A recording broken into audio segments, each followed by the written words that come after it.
Marriage is like a tomb filled with hopes. Originally, this phrase didn't have a very negative meaning because it seems it belonged to a poem written to honor a very precious love. However, for our protagonist, marriage wasn't exactly a joy present in his life. In fact, it was more like a symbol of sadness, a little family life that made him extremely uncomfortable, where the relationship between husband and wife deteriorated every day, which is proven by a note left by his wife, informing him that she would spend the day out and asking him to eat without her. In this whole act, he had to pretend to be kind all the time, and it didn't matter how tired he was from having to take care of his children alone. In return, all the poor man received was the contempt of his own kids. Because of that, he had no intention whatsoever of being trapped in this hell forever. So, the guy decided to fully enjoy the wonderful life he had as a bachelor, ignoring the complaints of his coupled friends. After all, being single was wonderful. However, there was one small problem. Our boy was in a chapel talking to someone when he questioned why this person wanted to marry him.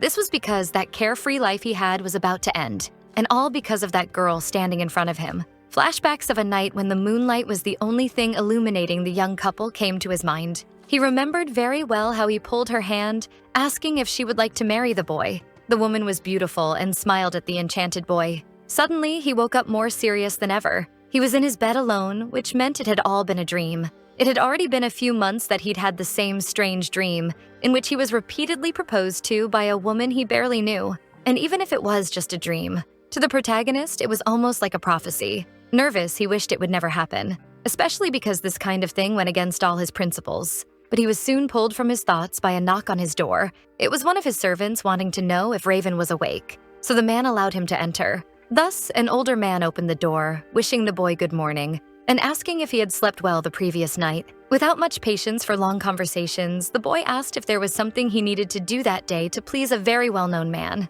And the butler laughed, because Raven could never hide anything. Therefore, he decided to say immediately that his father wanted to see him. But something in Raven's expression indicated this was not good at all. Since he couldn't avoid his father's orders, he only asked the servant to send the message that he would meet him as soon as he was ready, and so he did. Meanwhile, on the other side of the castle, Raven's father waited for him, staring at the garden through the window. The boy arrived a little late, but he asked if his presence had really been requested. It was as if his father were surprised that he actually came, so he decided not to waste time and asked the boy to sit. Going straight to the point, he handed him a paper, explaining that he wanted him to marry the Lady of Charlene. That name was a huge surprise for Raven, who confirmed if he had heard correctly, and for better or worse, the man confirmed it was indeed her. His father had to be joking. There was only one reason why he would choose that woman. It was because the Lady of Charlene had been born into the Duke's family responsible for healing and purifying the entire empire. On the other hand, there was his own family,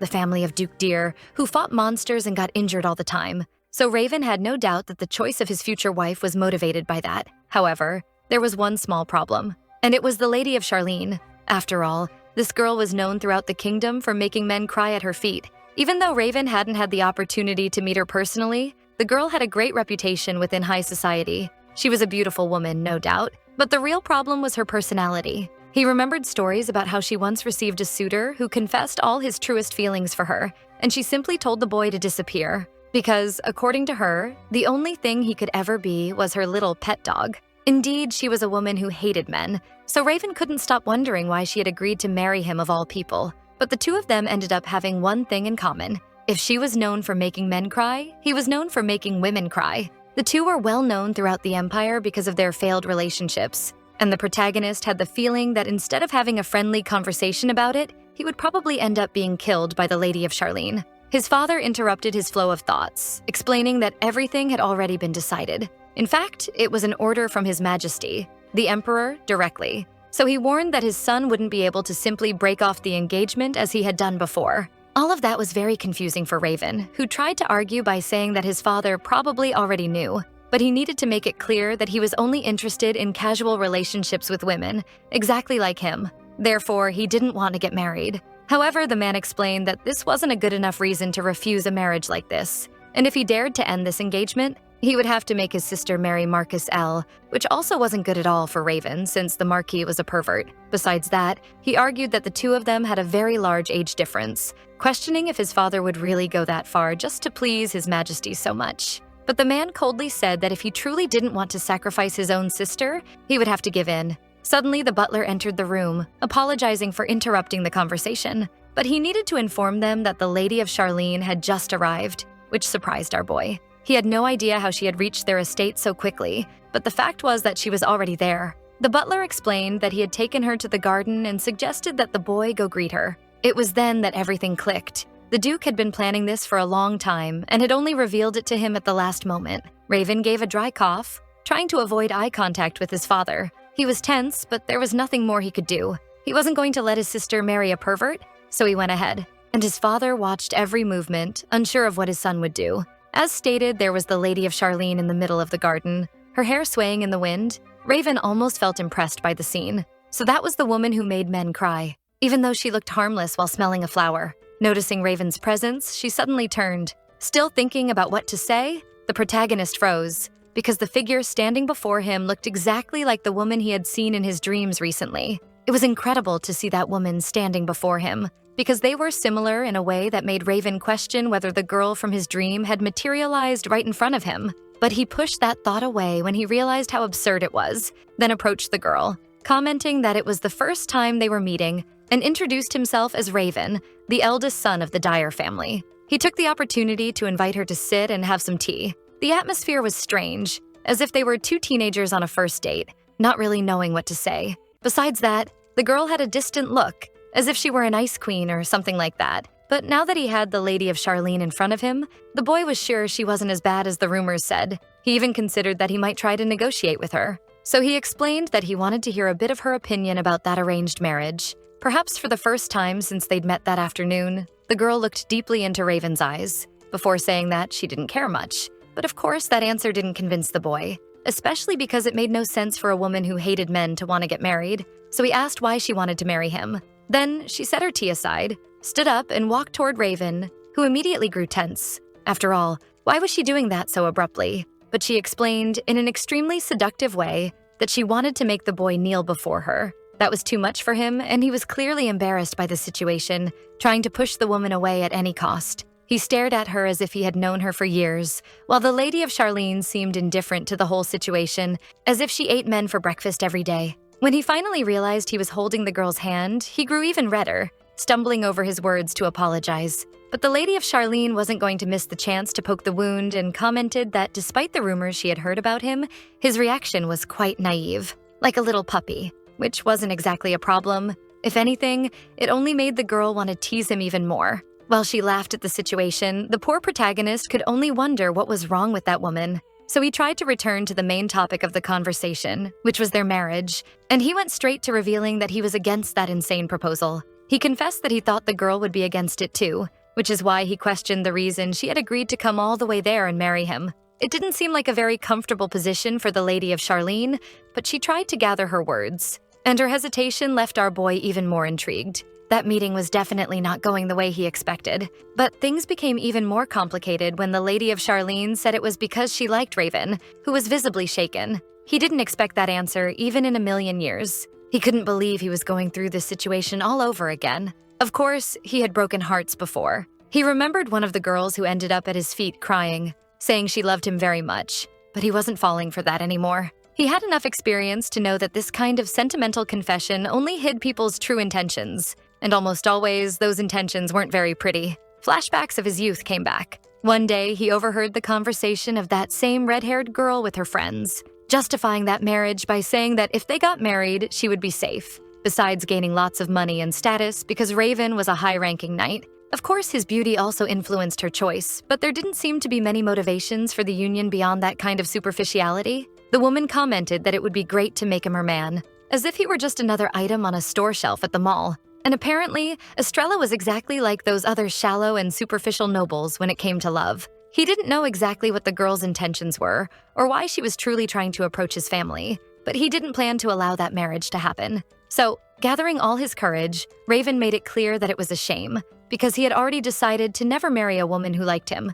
His words, although somewhat contradictory, didn't seem to affect the lady of Charlene, who only stared seriously at her tea. But Raven didn't wait for a response either. He simply stood up quickly and made it clear that he had nothing else to say to her. And finally, he excused himself, leaving the girl there, reflecting on his words. As he walked away, although he had rejected yet another suitor, This time, the Lord couldn't deny that the Lady of Charlene seemed to be an interesting woman. Maybe that was why it was better if they didn't see each other again. Suddenly, a sharp pain settled in his chest, making him stop in the middle of the path. And one of his subordinates who happened to be nearby noticed it, running toward him in concern as if they were true friends. When he got close enough, he asked if the prince was all right, and Raven quickly said nothing had happened. In fact, he was more interested in knowing what was going on among the knights there. Apparently, he was always this stubborn because the boy didn't seem surprised. He simply answered that Unit 1, which had been sent to explore a forbidden area, had informed him they had found high-class monsters. That set off an alarm in the young man,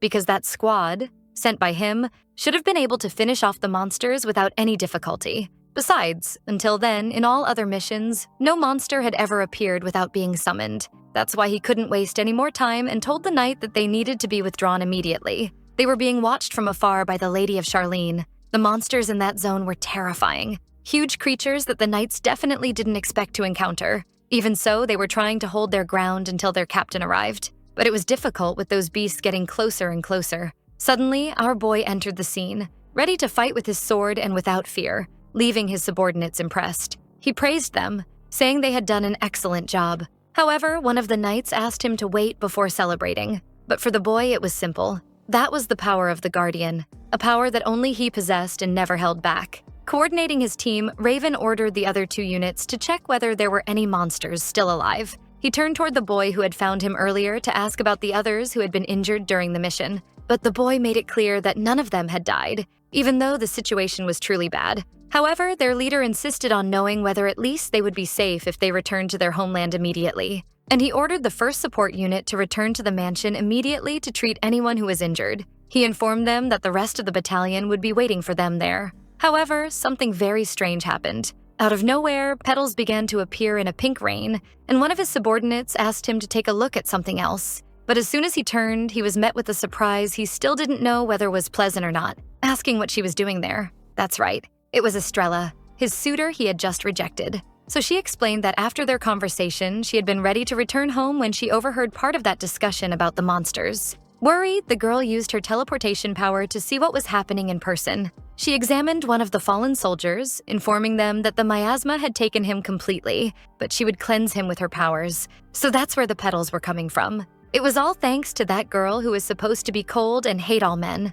The petals fell softly over those soldiers, healing their wounds in a magical, incredibly fast movement. Even the boy was surprised that all those people had been saved by just one person. Of course, his squad had healers who were very skilled, but that woman was on another level. She possessed an immense amount of divine power and could simply change an entire situation within seconds. However, that peace didn't last long, because soon a monster approached the girl, raising the alarm in our boy, who shouted to her. But the Lady of Charlene wasn't shaken at all, and in one swift movement, she brought the monster to its defeat, turning it into something pathetic and tiny, which she made sure to smack without the slightest patience. Meanwhile, the protagonist just stood there frozen, staring, shocked by everything that was happening, just like his entire squad, who never imagined a woman alone could cause this much destruction. But for the Lady of Charlene, it was just another day. After all, her favorite hobby was killing monsters. Score, 1x0 for feminism. One of the knights ran to the protagonist to say she had taken down a monster with nothing but a slap,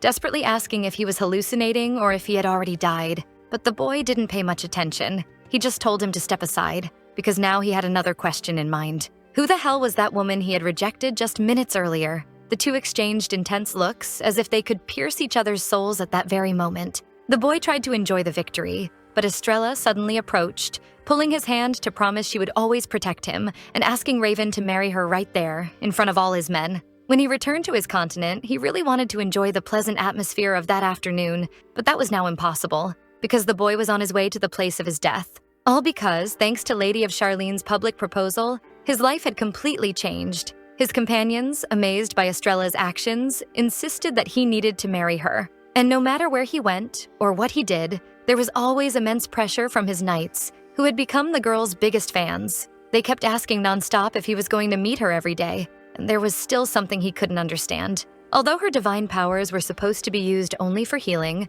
for some reason the woman had managed to destroy those monsters. Divine power was a special energy capable of defeating monsters and miasma, and it was very different from regular magic, since the latter could be used by anyone. but descendants of those two divine families were the only ones capable of using that kind of power. The family of the Deer Knights and the family of the Charlene Healers. Until then, there had been no one who could master both types of powers at the same time, except for one person, a saint who had saved the entire empire many years ago. But he couldn't think too deeply about that now, because what really concerned him was the letter he received from Estrella asking whether he might be interested in entering a contractual marriage. An idea that to Raven was extremely confusing. He finally arrived at the girl's quarters, where she waited for him without much visible enthusiasm. As soon as he entered the room, the boy made sure to apologize for making her wait, but the girl made it clear that she had just arrived as well, and it wasn't a problem. After all, the place had a very pleasant atmosphere. After he sat down, the protagonist suggested that the two of them could come back another day if she wished,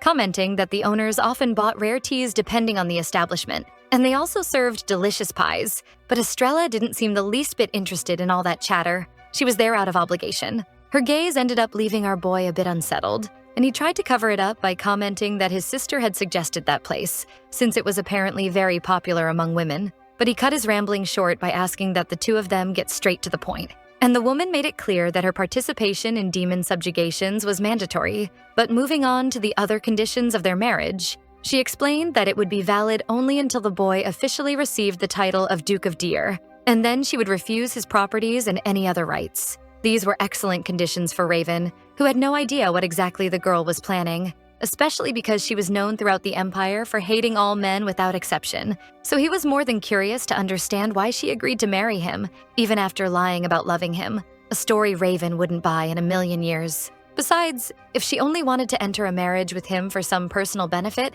she wouldn't need to lie about her feelings, like the redhead who tried to trick him in the past, much less lie about loving him. So they would have a contractual marriage, a type of union that wouldn't last forever, but considering the girl's incredible powers, his knights would never be in danger again. Thinking about that, Raven agreed that the two of them should begin a marriage proposal under those terms, something that left the girl very satisfied. However, the protagonist revealed that he still had one last thing to add. He explained that there were various rumors circulating about how he liked to have fun with women, so he made it clear that he would probably take a lover while the two were still together, in addition to not being the ideal man to make her happy, which made him seriously question whether Estrella would regret marrying someone like him.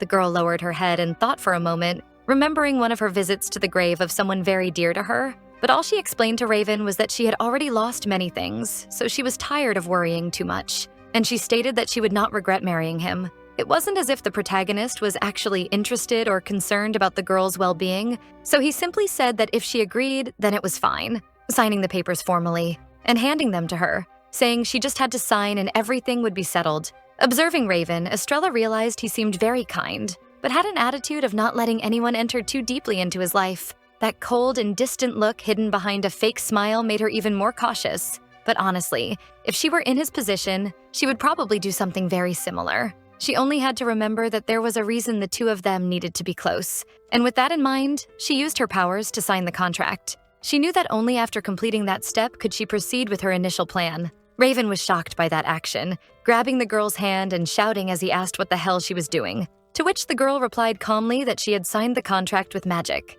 But the MC became extremely aggressive, wanting to know why she did that, because under those conditions, if she broke her promise, she would have to pay dearly and would have nowhere to run. Coldly, Estrella confessed that she wondered who Raven truly was, because until then, she thought he was a heartless man, but now he seemed worried about someone he hated up until 5 minutes ago. The boy huffed, insisting on asking what she was talking about. Without meaning to, she let slip that the MC hadn't changed at all. So the protagonist questioned her comment, and she took the opportunity to return the question he had asked her about not worrying whether she would regret it, throwing it back at him, because she was certain he would be the one who ended up falling in love with her. And like the scared little puppy she had suggested he was, Raven backed away. That moment was far too amusing for the girl, who made it clear that this shouldn't be surprising at all. In fact, she knew the prince was destined to fall in love with her, because in another time, Raven had been the first to confess his unconditional love. It didn't take long for rumors about Raven's supposed marriage to spread throughout the palace. One of the maids even commented that they would have to prepare the couple's room as soon as the next week, so they would be very busy. Even so, the women seemed extremely happy. After all, finally another woman would be present there, and now they just needed to know who her personal maid would be. But one of the servants wasn't excited at all and simply said that she didn't care, as long as the mansion kept the same peaceful atmosphere as always. Her way of speaking left the two poor maids speechless. They knew the other maid was referring to a possible lover that Prince Raven had, and they doubted that the lady of Charlene knew about her, a woman very different from Estrella, with light hair and an almost pure look in her eyes. At night, the boy was locked in his office as always, analyzing his documents when this woman arrived. It made him a bit tense, but he quickly opened a smile, saying he had been waiting for her and asking if she had arrived safely. The woman in front of him, the one who owned his heart, was named Catherine, and she walked in, pulling back her veil, explaining that everything was fine. This girl noticed the pile of documents spread out on her beloved's desk, and he asked her to wait a moment, but she seemed very impatient, pulling his arm immediately while the poor guy tried to explain that he would finish his duties soon. In fact, that woman was actually a man in disguise, complaining to the protagonist and asking why he had to dress in such a ridiculous way just to continue the treatment he was giving the boy. Something Raven justified with the fact that on another day, when he had gone to the mage's room, he was almost recognized. He had been applying magic to the boy, who seemed in great pain, when they were interrupted by Raven's subordinate searching for him, wanting to know if he was okay. The knight stood there watching, which was very bad. So, on impulse, the mage jumped on top of the knight, pretending to be just some random woman, and explaining that he was a bit busy, ordering the group to stop bothering them. To the subordinates, that situation was at least comical, but one of the men hurried to drag the other two away, who were far too curious, and shut the door while apologizing, leaving them alone. That night, the MC had to stay in a position that was, at the very least, embarrassing. And from that day on, he asked the mage for a little favor. Clearly, the mage was stunned. After all, it was an absurd idea, but he knew he couldn't simply interrupt the treatment. The Lord explained that he needed to hide from everyone the fact that he was undergoing a health treatment and ended up including Kate, his supposed lover's real name, into that insane scheme. Without any patience, he ordered the boy to lie down on the bed immediately and took the chance to ask how things were. To which Raven replied that he was much better thanks to the treatment because he no longer felt sick. In fact, he felt very well. However, Kate stared at him seriously. He knew Raven was lying and he was terrible at it. Even so, he tried to ignore it and explained that he would summon a healing spell so the boy could feel even better. No matter how many times he told the protagonist not to use his divine power, Raven didn't care at all. In that world, only direct descendants of the Dyer family possessed the rune marking them as guardians. And those people had an immense amount of divine power, incomparable to common mages. So much so that a single person could destroy hundreds of worlds. That was why the situation was so complicated.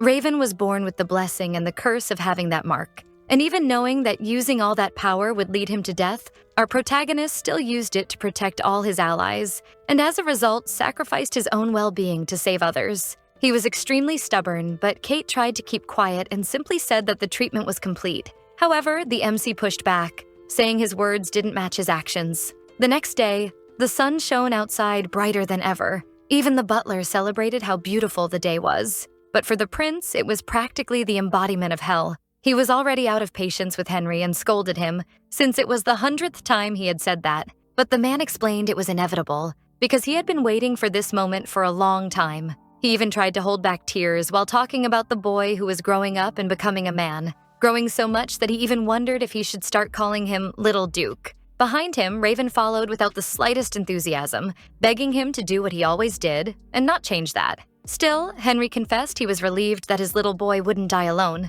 and the protagonist made it clear that the woman he was going to marry was so straightforward that he doubted she had any common sense at all. But all the butler understood was that his beloved Raven was praising the woman for being wonderful and amazing. He absolutely didn't grasp the boy's true words. After all, Estrella was the type of girl who would say on the first date that she wanted to see him kneel before her, so he couldn't even imagine how she behaved with someone she truly loved. Meanwhile, the girl enjoyed her carriage ride, reading a book that would be very useful for her future relationship, because it was about how to make an inaccessible person fall in love with you. The first step was to make a first impression he would never forget, and that part was done. Then she needed to show everything she was capable of doing, which she had also done during the battle against the monsters. Now she was on the third step, which said that if the mind and body contradicted each other, perhaps they should spend some time alone, if you know what I mean. So all she needed to do was find a way to end up alone with him in a room. However, she needed to consider that Raven behaved like a wild animal around her, so he would probably try to avoid being alone with Estrella at all costs. But maybe she could tie him up to solve the problem, which wasn't a bad scene at all in her head. Even Estrella had to admit it wasn't a terrible idea. Of course, she couldn't rely too much on that logic because everything she knew about love was based on the romance novels she read. When she finally arrived, she regretted not having left a bit earlier. The house staff was lined up to greet her, and the butler was surprised to find his superior there, asking if he was in the garden to greet Estrella directly, which he confirmed. She stepped down from the carriage gracefully, meeting Raven's gaze instantly as he called out to her. It was almost theatrical. He said he had been waiting for her and called her his dear wife, lifting her in his arms as if they were in a romantic movie. Later in his office, the boy asked Henry what people's reactions had been to his recent engagement to Estrella, to which the man replied that those who had been working in the mansion for a long time were very happy. However, several younger people had arrived from the imperial capital and were worried about the situation, since they knew very well the rumors about his wife. Even so, he asked the boy not to worry, as it wasn't widespread enough to be a real problem. Still, he asked whether this would be an issue for Raven. The boy could only wonder if more malicious rumors were starting to appear about Estrella, because it felt like the same story repeating again. When he was a child, there were many rumors about his mother. She used to be the flower of the empire and had captured the hearts of many men, but the Duke, Raven's father, hated her. Other women said it was shameful, yet they understood the boy's feelings. But it was impossible not to find it ironic that she had a harem of men falling at her feet, but the one man she loved did not love her back. Her son called out to her, trying to distract her attention amid all that gossip. But her gaze was empty and distant. Now he was in the same situation, and it was impossible to know when Estrella would become the target of the nobility's rumors. And even if that weren't the case yet, he knew he would eventually have a problem with it, since communication was definitely not the Lady of Charlene's strong point. So he decided to take drastic measures, ordering his subordinate not to let anyone he considered dangerous get near the mansion. Besides that, he would personally ensure his wife's comfort. It was a strategic matter, like a game of chess, which was why he had reacted so dramatically to Estrella that morning, saying with a smile that he had been waiting for her, lifting her in the air and calling her his dear wife. That moment came as a surprise to the woman, and even to the Lord's maids who couldn't believe what they were hearing. When he set the girl down, Raven asked if she wasn't tired after such a long trip, suggesting she rest properly in her room before doing anything else. And he guided her there, leaving the staff speechless. The maids couldn't resist commenting that the whole thing was insane, maybe even unprecedented. Even so, the two continued walking, and while Raven smiled like a happy puppy, Estrella didn't look very pleased. It was as if they were aliens with so many people staring at them, and the maids followed them with their eyes until they entered the room, amazed by the scene. However, as soon as they were alone, the atmosphere changed completely. The first thing our boy said was that he had almost forgotten how to breathe, to which Estrella replied that she felt the same. Going straight to the point, the girl said it was better for the two of them to talk. But first, there was a small detail the boy needed to take care of. He explained that he had sealed the room with a soundproof spell so the two of them could talk 100% alone. However, what really caught Estrella's attention was the distance the protagonist kept from her, and she commented that he was far too far away to even begin a conversation, joking that she didn't bite. But like a helpless little puppy, Raven explained that this distance was the most appropriate for him. The poor girl couldn't believe she was actually going through this, and even when she tried to approach him, the boy only kept retreating. If he could, he would merge into the wall if necessary. Realizing that this would lead nowhere, Estrella asked that they continue the conversation, lovingly, if not sarcastically, calling him Mr. Puppy. And Raven replied with the same irony, thanking her for understanding his motivations and calling her Ms. Evil. The two of them were practically waging a cold war, even while smiling. And Lady Charlene herself acknowledged that that man was extremely annoying. His only good trait so far was his pretty face. Still, she sighed and explained that the whole thing was rather disgusting, but she wanted to know if he intended to continue, which the boy confirmed, explaining that it was even more irritating when people spread false rumors about their relationship based purely on assumptions. Besides, he shouldn't be in such a disadvantageous position. Of course, Estrella had to agree that it was better than being treated badly, especially in public, but she needed to ask whether his actions truly matched who he was. She asked if he wouldn't feel uncomfortable if rumors started about him being madly in love with the girl, even if that wasn't the case. Of course, Raven didn't trust his new fiancé blindly, but he couldn't deny that the two of them were going to get married, contract or not, so he would be bothered if people treated her badly. That's when it clicked. The reason he treated her as if he loved her more than anything in front of others was to protect her from those terrible rumors. In other words, for him it was just another task. So Estrella should convince herself that those actions had no special meaning whatsoever. After all, she couldn't bear to live indefinitely waiting for her future husband's kindness to actually mean something more. So, trying to understand, she asked whether Raven was in fact a good-hearted person or just a complete idiot. But before he could even answer, the woman interrupted him. approaching him and saying that if he was truly willing to do the bare minimum for their public image, then spending a night together with her should also be part of his plans. Raven stared at that shameless little woman, completely flustered. He was red as a tomato, and had probably just found someone as low as he was.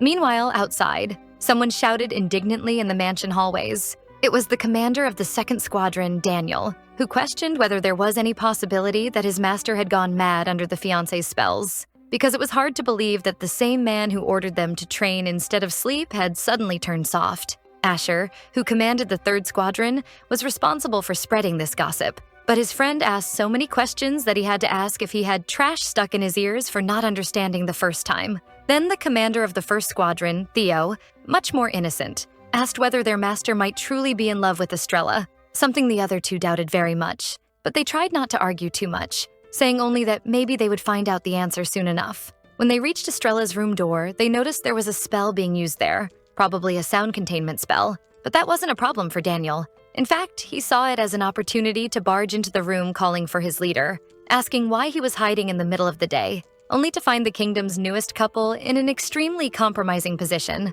Their reactions varied. Theo looked hopeful. He probably believed way too much in his friend. Asher seemed indifferent, while Daniel was the most affected of the three. He immediately stepped out, apologizing for interrupting them, which left our boy even more desperate. After all, how could his own men plan to abandon him there with that predator? But Estrella just took the opportunity to tease him even more, suggesting that he was the one who had called her into that room in the first place. So she wanted to know what exactly the bare minimum meant for him. His loyal men, who had not fully closed the door and were therefore listening to everything, quickly argued that if a man invited a woman, he had to follow through. But soon they knocked on the door because they didn't want to hear the angry words Raven might unleash. Even so, it was unbelievable. Later, his men were drinking while the MC kept the same scowling face, until Asher approached and commented that it was very rare to see their leader stay mad about something for so long. Trying to cheer him up a bit, Theo brought a skewer to him, arguing that when he felt that bad, he would eat a lot and then go work out.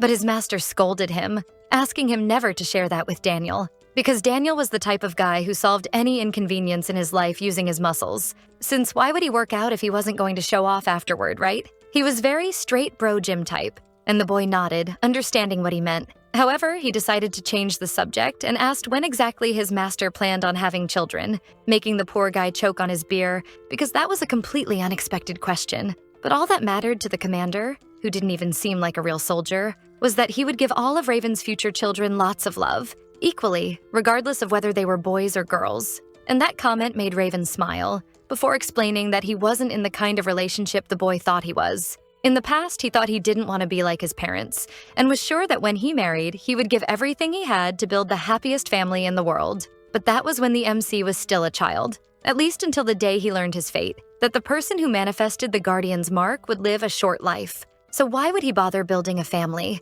What was the point of searching for someone who would truly love him? Because in the near future, he would simply disappear without warning. After his ancestors founded the Empire, out of nowhere, monsters and miasma began to appear, and the entire continent fell into chaos. And when everyone was lost in despair, a magnificent saint and a guardian knight appeared. Together, they raised a protective barrier that repelled all those monsters. And now, the people were protected by the Lady of Charlene's family, responsible for cleansing miasma and purification, and by the Dyer family, which ensured protection and subdued the monsters. Subduing these creatures had always been a very dangerous task from the cavalry's perspective. If the lady, with her divine powers and abilities, participated in the attack, the situation would be far easier to handle. However, they were attempting their first joint mission, and Daniel couldn't help commenting on how beautiful Estrella looked in uniform. They celebrated the fact that she was joining them on a mission, convinced it would be a wonderful journey, while the other servants talked about how Raven and Estrella made a great couple. All that chatter only irritated the poor boy even more, so he tried to shift their attention elsewhere, instructing his knights that from that point on, they would begin killing monsters, making it clear that it wasn't a festival or some fun task, but a hunt for dangerous creatures. This dampened the mood for both Estrella and Daniel, who had expected something completely different. After all, the Lady of Charlene could defeat all the monsters with a simple slap, so maybe she could help. They even argued that it would be difficult for her to keep healing them all, since she would need to gather the strength of at least 100 people for that. Raven tried not to explode immediately, masking his true emotion with a fake smile. before throwing a bucket of cold water on the two by saying he needed to make something very clear. The support squad would definitely reach them and continue providing help as always. Meanwhile, his men, exactly as they always had, should focus on destroying the monsters. This only frustrated the guys even more. They thought they would at least gain some advantage by having that woman there, besides her pretty face. Estrella simply watched everything in complete silence. Kate, the only one who seemed to be on Raven's side, soon approached, saying that the preparation of the portal had been completed, so they could teleport at any moment. In a hurry, their leader ordered them to pull themselves together and head to the portal, calling his future wife along. Taking advantage of them being alone in that brief conversation, the woman mentioned that it would indeed be faster if she simply participated in destroying the monsters, so she wanted to know why he wouldn't include her. The protagonist thought for a second before responding. He reminded Estrella that eventually she would leave them for good. So even though he agreed with his subordinates that it would be far easier to just let her deal with the monsters directly, he needed to worry about what would happen to his team as soon as she was gone. What did she think would happen when everyone got used to relying on that kind of help? That was true.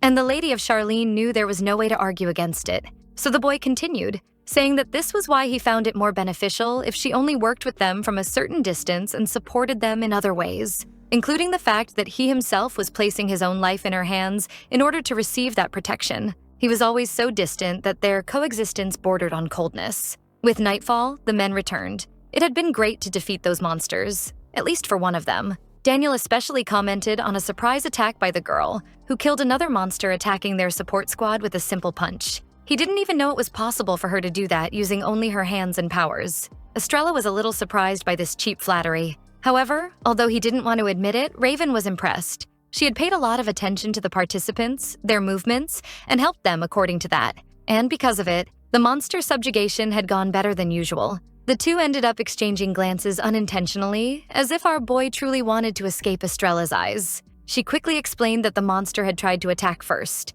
making it clear that she wasn't trying to show off or anything like that. But that wasn't what he thought for even a moment. In fact, he only smiled, commenting that even though she had to protect herself, she chose to save the lives of their medics, thanking her, which was a surprise. But the friendly mood quickly disappeared when the boy ordered her to go to the support squad and ask them to purify her, because she had been corrupted by the miasma. Then he dismissed his team. He just didn't expect the woman to yank his cape, explaining that she would be the one to purify him. The poor guy even tried to say it wasn't necessary, but it was already decided. Realizing resistance was useless, he simply extended his hand, giving in and asking her to do it. But the girl wasn't convinced. She thought it might even be some kind of joke, since everyone knew that when it came to purification and healing, it was best to have extensive skin-to-skin contact. So she ordered him to remove his clothes immediately, which honestly wasn't a bad idea considering those sculpted abs. And just like that, Estrella began her healing process. She commented that although he was physically fine, his magical mana had stagnated a bit, so she suggested that maybe he wasn't sleeping well. Therefore, she said he should rest more. The boy was embarrassed. He probably hadn't been this vulnerable in front of someone in a long time. She touched him, and at that point, he no longer knew whether she was actually using healing magic or just taking the opportunity to enjoy herself a little. Meanwhile, Raven could only think about how he usually felt a bit uncomfortable around Estrella. And the girl knew that so many women had already fallen in love with Raven that even nearby countries knew about his cases. They dreamed of experiencing even a moment of his warm embrace. She had heard many rumors about him, good ones and bad ones. He had also been painted as a terrible person, known for not respecting the girls he dated. However, no matter how bad the gossip became, his popularity was never shaken. Because of that, Estrella took the rumors circulating among high society as something normal, but now she wasn't so sure, and felt she needed to ask. Gathering what little courage she had left that day, she asked whether the man in front of her, who looked like a stallion, was actually nothing more than a virgin. The moon shone brightly above the mansion. After that extremely embarrassing question, our boy was taken to the room by Estrella, who was now in a very favorable position for both her and him. She stared down at him, unable to believe that this was indeed the boy's first time. However, he asked her to calm down, suggesting that the two of them talk first. But she simply ran her hands along that sculpted, God-given abdomen before asking whether he really wanted to talk right now. When she began approaching the well of happiness, the boy screamed for the lady to stop. And suddenly, our boy woke up shouting for her to stop and saying he'd had enough of the situation. Beside him was Kate, watching him with a suspicious look. And when he realized it had all been nothing more than a dream, Raven couldn't believe it. After all, it had felt extremely realistic. At least now he understood the reason he had fallen into such a deep sleep. He was in the middle of his treatment. The MC tried to compose himself, reminding himself that it really had just been a dream, while the mage wondered whether the Lord had awakened from a nightmare. It was still night outside, but as soon as the protagonist composed himself even a little, Kate asked if the girl had really found out that he was a virgin. And although Raven couldn't see it that way, for his friend, her finding out at that point was great. After all, he only benefited from those rumors of being a womanizer to avoid the obligation of marriage. So now that he was engaged, he no longer needed to rely on that, and the boy would have to agree, even if he didn't like it. However, for the protagonist, it was a problem that he was giving in to Estrella, especially because it was terrible knowing she knew his secret. He could imagine the girl revealing it to everyone, saying that he was such an inexperienced boy that she managed to make him kneel at her feet. He was already teary-eyed looking at the mage, who quickly cut that whole scene off, telling him to stop looking at him like that, because there was nothing he could do. But he argued that even if the girl found out, the two of them wouldn't have any problems. Even so, our boy insisted that it was extremely embarrassing for her to know that he, of all people in the kingdom, was a virgin, so he no longer knew what to do. That day, he had done everything possible to maintain his composure. Kate was no longer entertained by the conversation, so he said it was already very late and said goodbye to the boy. However, Estrella ended up seeing him leave the room. She stared at him, unaware that it was not a woman at all, but a man. Naturally, she grew curious about who that lady was. It had been 2 weeks since the Lady of Charlene had moved into the Duke Dyer's mansion, and thanks to Raven's plan, her life had been quite peaceful. In fact, the two of them had grown close enough to call each other by their first names. Or at least, that was what she thought. Because judging by the boy's reactions to any interaction between them, she realized he had truly never fallen in love with anyone. To her, it was as if the MC had never even spoken to a woman who wasn't a relative, which made her question whether even half of the rumors circulating around the kingdom were true. One of her maids was doing her hair when she noticed the girl lost in thought and asked if something was bothering her. She replied that she had seen a woman leaving the Lord's room last night and wanted to know if the maid knew anything about it. Nervously, the subordinate apologized but explained she didn't know anything. Estrella noticed her hands trembling. She knew it was an absolute lie. Standing up, she made it clear that the woman didn't need to apologize. After all, because Raven was her master, she wouldn't say anything without his permission. And as a servant, that was the bare minimum she could do. She had caught the girl red-handed, even if the maid wouldn't admit it. Still, the noblewoman continued her speech, saying she was happy that the maid served her fiancé with such loyalty, which made the servant realize the woman was very different from the rumors she had heard. In fact, she must love Lord Raven. Otherwise, she wouldn't have been so kind. As she walked through the corridors, Estrella reflected on what she had seen, and now that she thought about it, she didn't believe the protagonist had any malicious relationship with the girl she had seen leaving his room the day before. However, she was still a rival, and whenever a rival appeared in her path, Estrella never backed down. After all, she was known as the most cruel woman in the Empire for a very good reason. Along the way, she caught sight of her perfect reflection in the window, which made her wonder whether there existed any woman better than her. Honestly, I wish I had this girl's self-esteem. After this moment of ego, the girl noticed what was happening outside the mansion, concluding that perhaps it would be good to take some precautionary measures. In the garden, the soldiers gathered for their usual training, including Raven, who needed to exercise to maintain that Greek god physique. He called his subordinates' attention, saying that after the break they would return to training in the arena. That's when something caught his attention. Or rather, someone, Estrella, beautiful as always, wandering through the garden. Defensive, the protagonist immediately questioned what she was doing there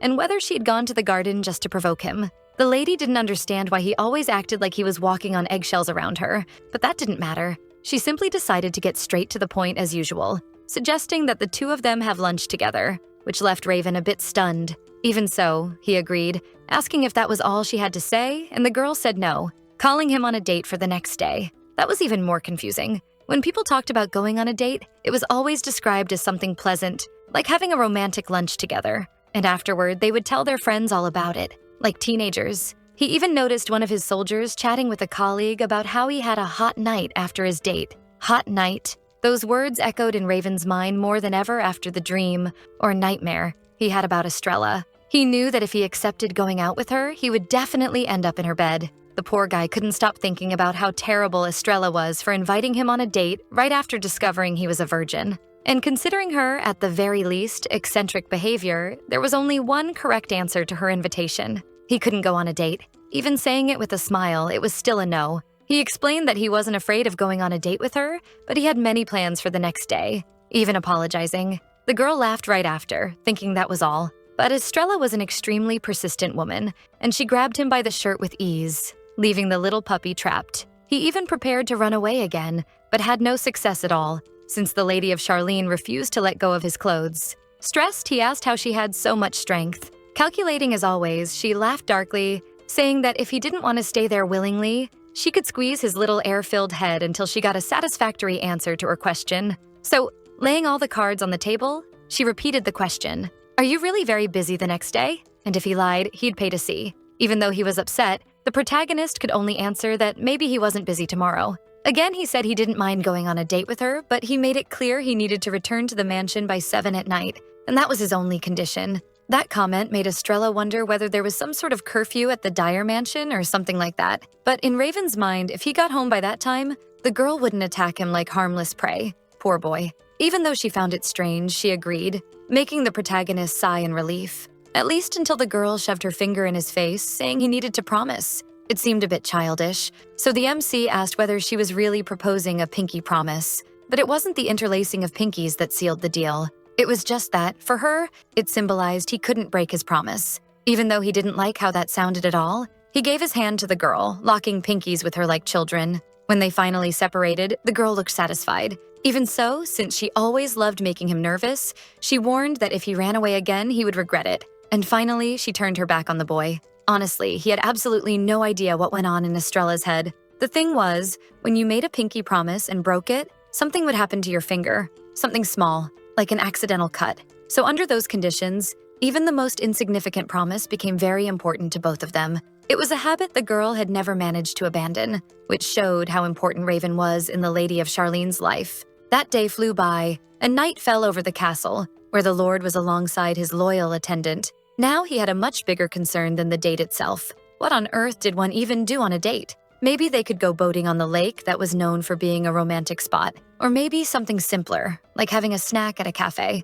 Either way, it was a lot to think about. Luckily, one of his knights knocked on the office door asking permission to enter. It was Asher, explaining that the 3rd Squadron had already returned from the investigation. Basically, the results of the investigation of the Forbidden Zone, where the monsters had reappeared, showed that a pool filled with miasma had also emerged, as expected, and these monsters appeared once every 2 or 3 years, all directly from that pool. However, if they left things as they were, they would not stop appearing. After all, although that phenomenon was rare and the last time it happened was 60 years ago, it was still a possible reality. A pool of miasma was also known for being a sign that something strange would happen soon. The year it appeared for the first time had been an unfortunate one, so they needed to act immediately. Thinking about this, Raven ordered them to raise a barrier and deal with the situation right away, so that the monsters wouldn't appear again. However, when Asher asked whether he wanted to go with the team the next day, the boy refused. He explained that of course they needed to take care of the situation as quickly as possible, but tomorrow was definitely not a good day. So he decided to go alone right at that moment, shocking Kate. Asher was more relaxed and even laughed while asking if he had plans for the next day. He knew very well who Asher was referring to. Raven didn't seem like the type to hide things, so he simply explained that he had promised Estrella the 2 of them would go on a date, which left the knights speechless. And the commander of the 3rd Squadron was the first to react, shocked that his leader preferred going on a date instead of destroying terrifying monsters. But he realized something more urgent was happening, so he asked if Raven even knew how to behave on a date, because if he didn't feel very confident, he could help. The protagonist politely refused, knowing Asher was offering only because he also knew the rumors about Raven being a womanizer were false. But in any case, Raven asked him to let him handle the miasma pool, telling the guy to rest and visit the healer to cleanse himself first. Even though the boy had refused his help, Asher was determined to give him his dating guide anyway, convinced his master would need it. In the forest, Raven had indeed gone alone to check what was happening, surprised to find that scene. He had finally reached the miasma pool, which looked like a frightening black hole. He tried to be quick, immediately invoking his powers and transmuting that strange mass on his own. Ever since sealing that portal for the first time, the danger of monsters appearing had decreased, but to eliminate the possibility completely, he would need to request cleansing from the lady of Charlene's family. Suddenly, the boy felt malicious eyes watching him from other creatures, but that didn't shake him at all. He simply knew he had to begin his hunt for now. The next day, the moment had come for him to go on that date, the one he had accepted thinking it would be a great way to pass the time. And now, here he was practically touching lips with his fiancée before the wedding. The night before, the boy had spent a good amount of time hunting monsters alone in that abandoned forest, until he opened the teleport portal to his office, surprised to find someone awake there. It was Kate, who had waited for his master until then. But Raven didn't see that as something good and even scolded the knight, saying he should have gone to rest. Kate argued back, saying it wasn't the time for that, especially since Raven was trying to destroy his own health, telling him to keep that little smile on his face for as long as he could, considering the consequences he would face for going alone on a mission. As always, Kate sat him down to use healing magic. He scolded him, asking why he had worn himself out that much, since he could have gone on a date any other day instead of risking himself alone. It wasn't a lie, and the boy knew it well. This time, they were dealing with something urgent, so it really would have been better if he had postponed the date. However, he explained that he didn't want to break a promise, but that only made his right-hand man more alert. How come he had made a promise to that crazy woman? Raven quickly defended himself, saying it wasn't anything deep like a pact. If he were honest, he was also confused about why he had gone so far just to keep his word to Estrella. Anyway, complaining wouldn't solve it. He had made his choices, and the next day arrived, bringing their date with it. During the trip, the protagonist was more nervous than ever, especially considering Estrella wasn't taking her eyes off him. She didn't say anything, but he couldn't stop wondering why she was staring at him so intensely. And it was very strange that she was sitting there quietly. Either way, he just hoped she wasn't thinking anything bad. Don't be fooled. She wasn't mesmerized by his beauty. She was actually searching for the right answers to her question. Her mind was focused on her book about how to make someone fall in love with you. She was still on step number 3, the one about mind and body being out of sync, suggesting the couple should spend time alone. Already exhausted from all that staring, Raven finally asked what she wanted. Without hesitation, the woman asked if his heart didn't race when he looked at her. That was a bit frightening, so the protagonist returned with another question. He wanted to know what exactly the girl meant by that. Maybe she had messed up the previous step when she tried to give him an unforgettable impression, and now she was there trying to listen to his ribcage like an idiot. Or maybe for Raven, who had already played around with several other women, she hadn't provided enough stimulation for that to happen. In that case, maybe if they brought their faces closer, just like the characters in her romance novels, she could get something out of it.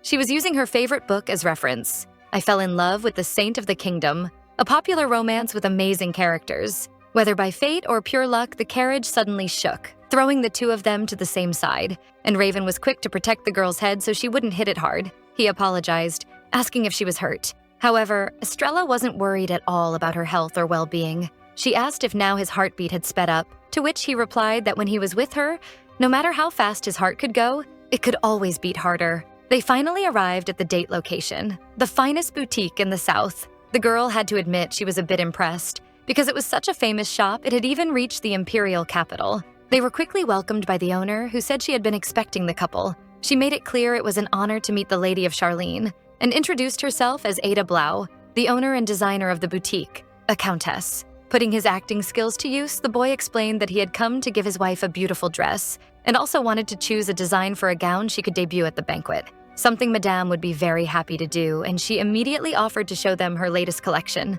leaving them in the care of one of her employees. They were nervous because the lady of Charlene was known as a selfish woman who lost her temper if she disliked something, and now that she had the support of the Dyer family, she could simply destroy anyone who hated her. Ada had already heard these rumors about the lady, and if they were true, she truly needed to be careful not to offend her, even unintentionally. At the moment, she was showing some pieces of jewelry, and Raven stared at the earrings as if he were some kind of fashion expert, at least until someone caught his attention. They were praising his wife a lot, and with good reason, because the woman looked stunning, wearing a long dress that showed a bit of her legs, like a true femme fatale. Madame noticed he was speechless, so she encouraged him by asking whether he didn't think the lady of Charlene looked incredible in that dress, something Raven had to agree with. However, he wasn't great with compliments, so he ended up saying she looked like a very cute gorilla. He definitely couldn't say everything that went through his mind if they were anything like that. The woman approached with her arms crossed, suggesting the boy had a serious problem in the head for calling her a gorilla,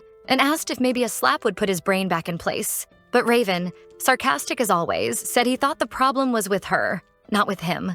Then the woman told him to explain what he meant by that, unless he was a total coward. That scene was hilarious to watch. Apparently the rumors were just that, rumors, and Ada Blau stepped into the conversation, commenting that the two of them got along very well. It was almost cute. And to please the boy, she offered to prepare another dress. The prince could not believe that, and he asked whether it was really necessary to try on another dress, but Estrella was already about to do it, since, as the Lord had said earlier, she was only fulfilling her minimal obligation. Besides, she made it clear that if this was a present he wanted to give her only to protect her, then in the future she wouldn't need it. That seemed to offend the boy a little. So he explained that it wasn't an obligation. In fact, it was an act of gratitude, because the girl had saved the life of a member of his squad. Also, she came from the north and probably didn't own dresses suitable for the climate here, which was why he wanted to give her a present. Even the dress she had worn the day before was way too warm to wear in the south at that time of year. She could have used that as an excuse to ask for new clothes, but instead she stood there with her arms crossed,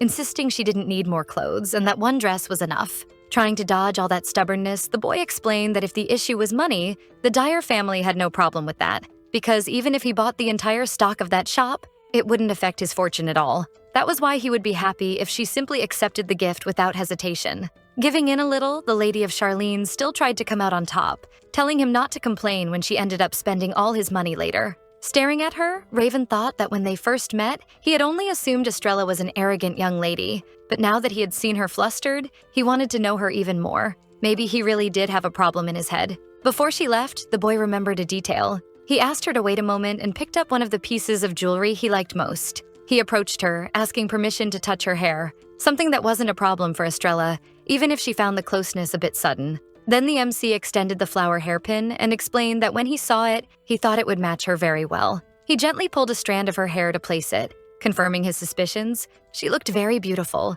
That was enough to throw anyone off balance, including the lady of Charlene, who was now redder than a ripe tomato. She stared at the boy without knowing what to say. When he realized what he said could be interpreted in other ways, Raven made sure to clarify he was talking about the hair accessory, completely changing Estrella's expression, who had looked almost hopeful, but was now very confused. She couldn't believe what she was hearing, and soon the protagonist burst out laughing, asking if she really thought he was talking about her, reminding her that even if he had complimented her out of nowhere, he was still referring to the accessory. That was enough for the visit to the shop to end. And poor Ada Blau insisted they come back another day while Estrella stormed out. In the end, he really did buy all the clothes she approved of, and Raven complained that after the slap she had given him earlier, his nose was still sore. She offered to use a bit of healing magic if the pain was that bad, but the boy refused with his usual pride. The boy asked if she wasn't tired from trying on so many dresses, suggesting they stop by a popular cafe nearby, but the girl had another place in mind.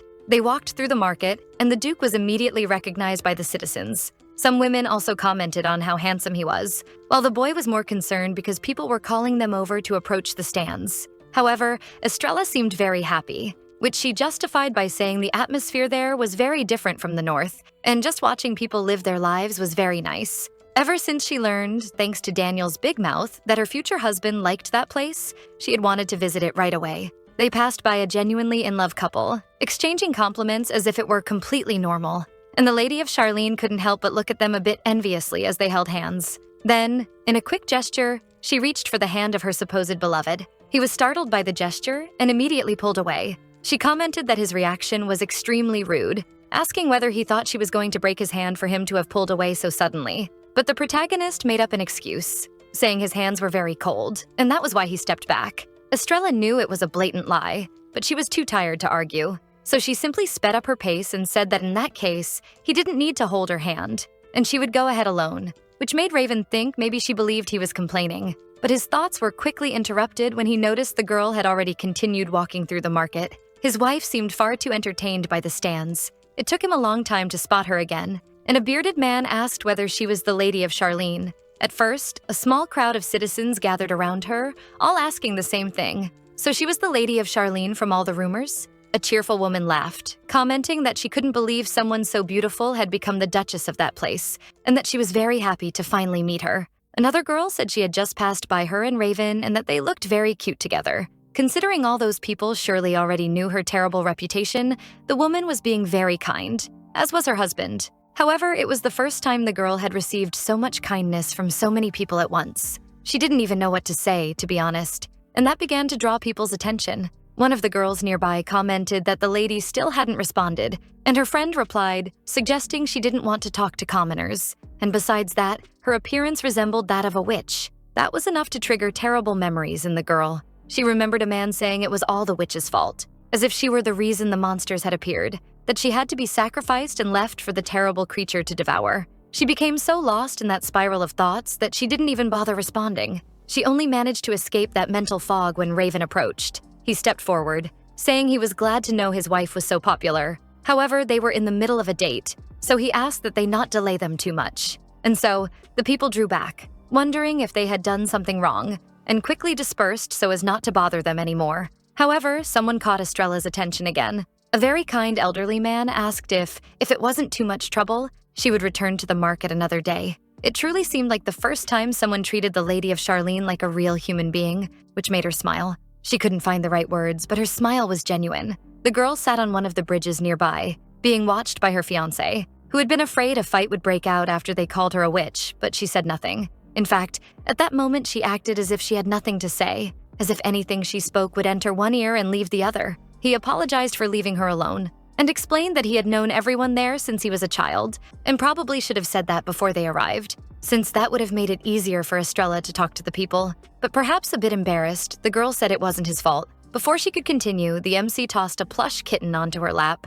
She held it, even without knowing how to react, listening to the protagonist comment on how the little toy resembled Estrella. It was a plush cat he had bought the moment he saw it, because the resemblance was obvious. Then, in a friendly gesture, extending his hand to his fiancée, he made it clear that there were many more interesting things to see in that place, and she wouldn't even notice how fast the day would go because of it. Thus, Raven asked that they continue their date, gently holding her hand for the first time that day. In fact, the day flew by. The two shared food, and the boy wiped off some whipped cream that his wife had thrown on his face. Staring deeply at her, he realized he was being watched, because Estrella was applauding what must have been the best performance of the greatest womanizer of the empire. When the sun was setting, he suggested it was time to return. Estrella was smiling, this time genuinely, with her plush kitten. Now that she could think a little earlier, the girl had been completely overwhelmed by her husband's kindness, but now she needed to ask something. She wanted to know why Raven was so kind to her, a question that caught the boy by surprise.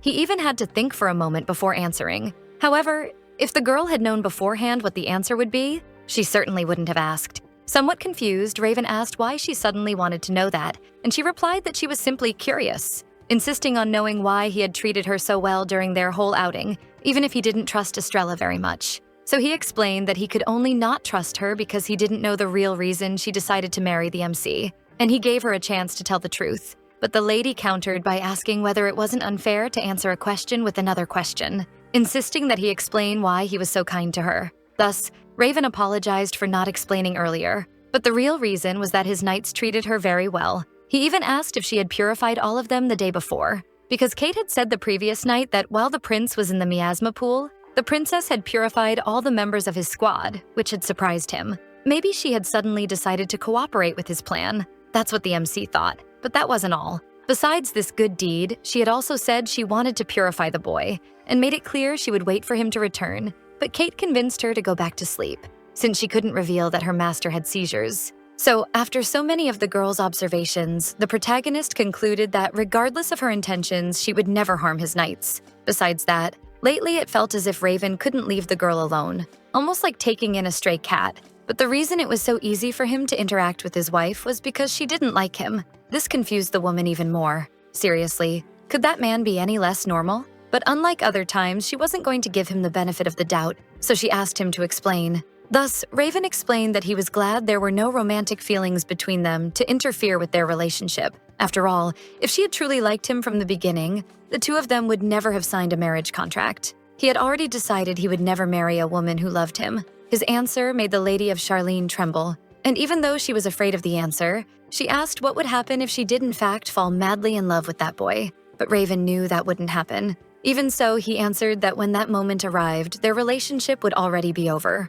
They returned to the castle at night. Estrella lay in her room, now accompanied by her new pet. She stared at it as if she could stare directly at Raven in that moment, and she repeated her fiancé's words. When that day comes, our contractual relationship will end. She didn't believe that. What an absurd statement. And even if he said he wanted to know the reason she wanted to marry him, he would never believe her, even if she told the truth. Because the truth was that in her past life, the two of them had been a couple. The girl said that out loud, hugging the cat as if it were truly Raven, like she was confessing to him. She knew that if she revealed the whole truth, he would think she was insane. And now she had to be even more careful than in her past life. 1 year earlier, during a banquet celebrating the nation's anniversary, The girl remembered very well the night they first saw each other. There was nothing special about that day. She was bored, trapped at that party with nobles, staring at her drink and trying to enjoy her own company. She was already so exhausted she planned to leave, but then she heard one of the boys comment that Lord Raven had arrived. That name wasn't unfamiliar.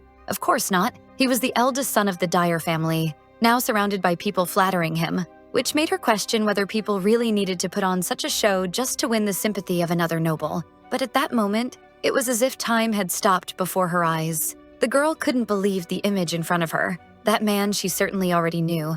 That man she had loved once. That day, the strange, unexplained ache that had always lived inside her was replaced by a sweet, deep longing, as if the sun had begun shining inside her chest. She didn't know how or why that was happening to her feelings. Yet, realizing that Raven had no idea who she was, Estrella wondered why he had forgotten all those incredible moments they had shared in past lives. The protagonist had simply walked past her as if she were no one, making the girl cry. That was why she wanted to meet him and find him again. That day, she couldn't express herself at all because she was so angry. She felt like an idiot, because regardless, she truly wished she had found him. But when she saw his figure in front of her, she was terrified. She ran out of the ballroom, rushing into the hallway, throwing herself onto the floor, crying. She knew that if he had any memories similar to hers, he would surely hate her. Back then, she hadn't even realized all of that, much less remembered it clearly. But now it didn't matter anymore. She was there because she had sworn to do everything possible and impossible to ensure the happiness of the man she loved. However, ever since she arrived at the mansion, things had gotten out of her control. Since coming to that place, she had done nothing but stand beside Raven, allowing herself to feel things she absolutely could not feel. When her goal in coming there was to earn redemption for her actions, she was certainly being punished by her own ambition. The next day, in the training grounds, the Lord observed his soldiers while thinking it was time to find a squire and a lady-in-waiting for Estrella. However, he was suddenly called by one of his subordinates. It was Henry who approached the boy with fire in his eyes, saying he had gone too far this time and ordering him to come to the castle entrance. Worried, the boy asked what the problem was and what exactly he had done, until he noticed the presence of a small child there. A child who was basically the protagonist's copy and was now asking if he was his father. A little earlier, before all of that happened, he had said goodbye to Estrella. She didn't even give a friendly little wave to her fiancé before leaving. She looked very different that morning. The day before, she had asked to visit a bookstore they had seen during their outing, and so he allowed it, but Raven tried not to worry.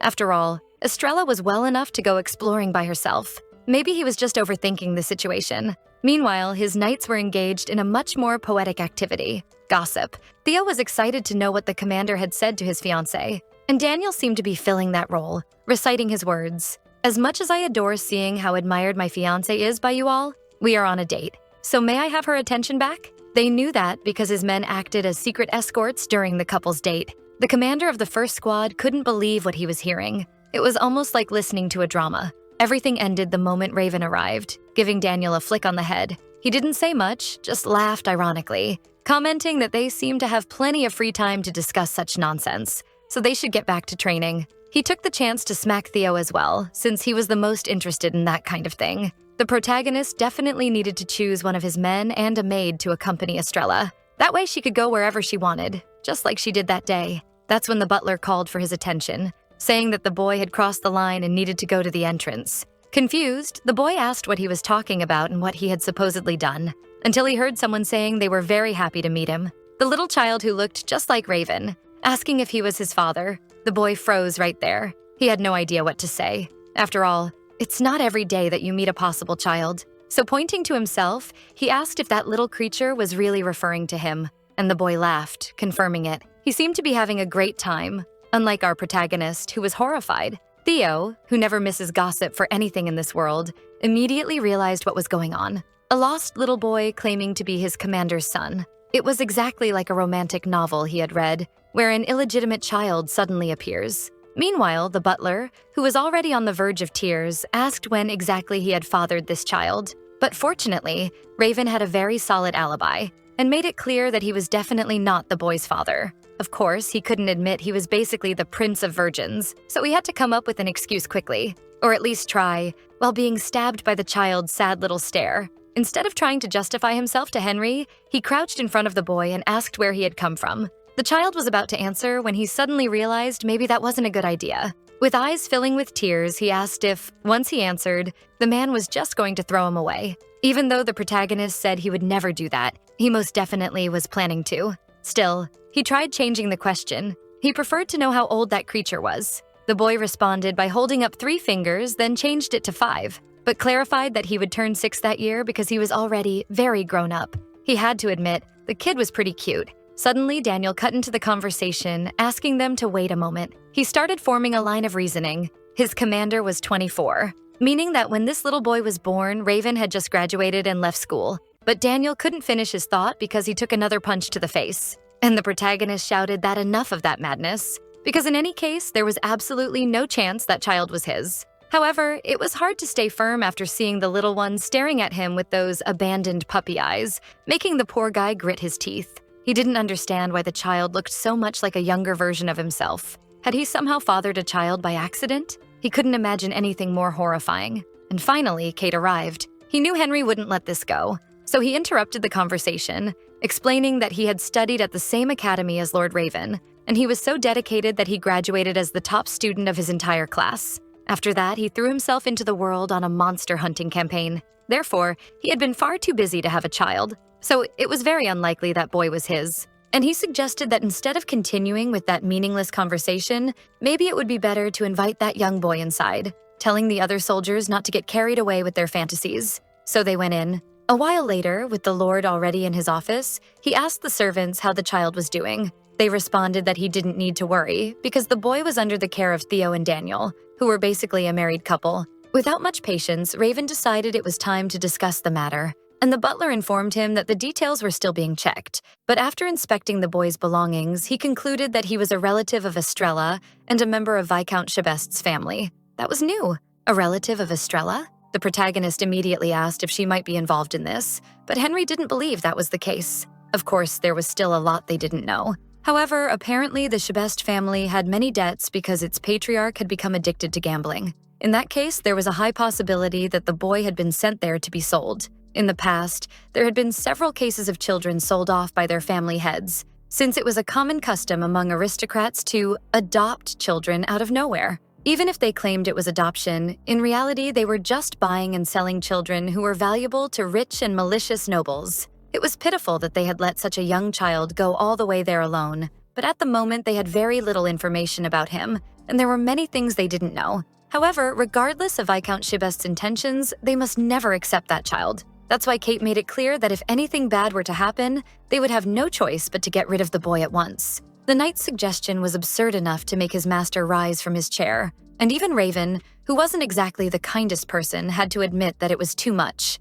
He commented that his knight was always extremely sinister in those situations, but he made it clear that even if they ended up in trouble, they were not going to kill that child, and he wouldn't allow the boy to do that. He asked if Kate had forgotten the promise between the two of them. They were still children when it happened, so it had been a long time. Even so, the boy never forgot that commitment, so Kate apologized, acknowledging he had been rash. Thus, the protagonist ended the conversation, explaining that there was too much uncertainty for now, so it was far too early to make any kind of decision. He dismissed the servants quickly. The butler guided Kate out of the room, even though the knight clearly wasn't 100% convinced he had made the right choice. Meanwhile, Raven watched the two leave, thinking about how cold the boy was. But he also knew that the Empire was responsible for Kate ending up that way. His full name was Kate Lopes. He was the heir and successor of the Lopes family, a family that had served the Dyers for many years, doing whatever was necessary to protect the head of that household. Because the Dyer family controlled the protective barrier of the entire continent,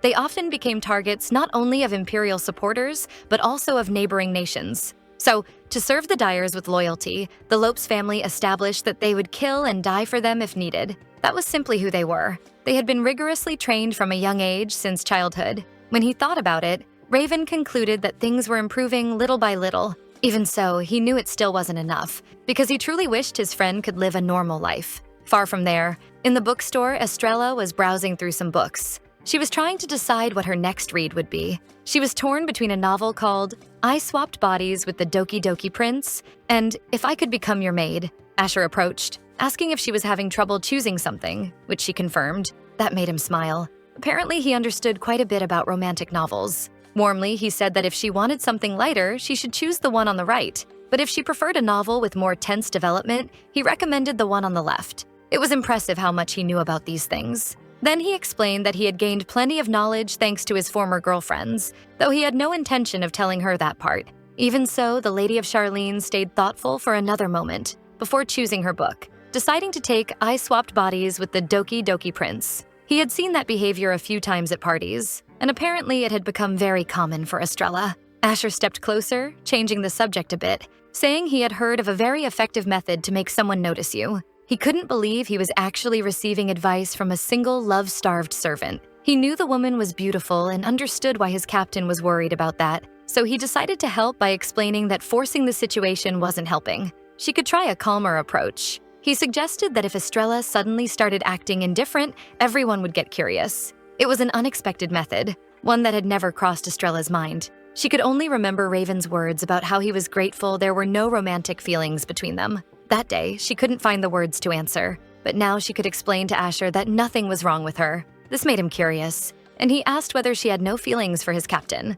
"I don't like him," was what she should say, even if it was a lie, but she couldn't. So she just turned her back, saying the night was wrong. Apparently, he had said something that wasn't his business, so he apologized, saying it was a very indecent question to ask. Trying to redeem himself, he said he knew another bookstore with an amazing section and invited her to take a look. That seemed to cheer her up a little. Maybe books really were her only comfort in that whole situation. As night fell, the little boy found Estrella. He called her name loudly and ran to hug her. She was surprised to see Naru there, returning the hug while not understanding what he was doing in that place. But the boy asked if she had forgotten that she promised she would become his mother, because she said she would formally adopt him if she got married. Definitely not the best way to reveal this to her future husband. And apparently, the boy realized he had said too much, even though Estrella hadn't scolded him.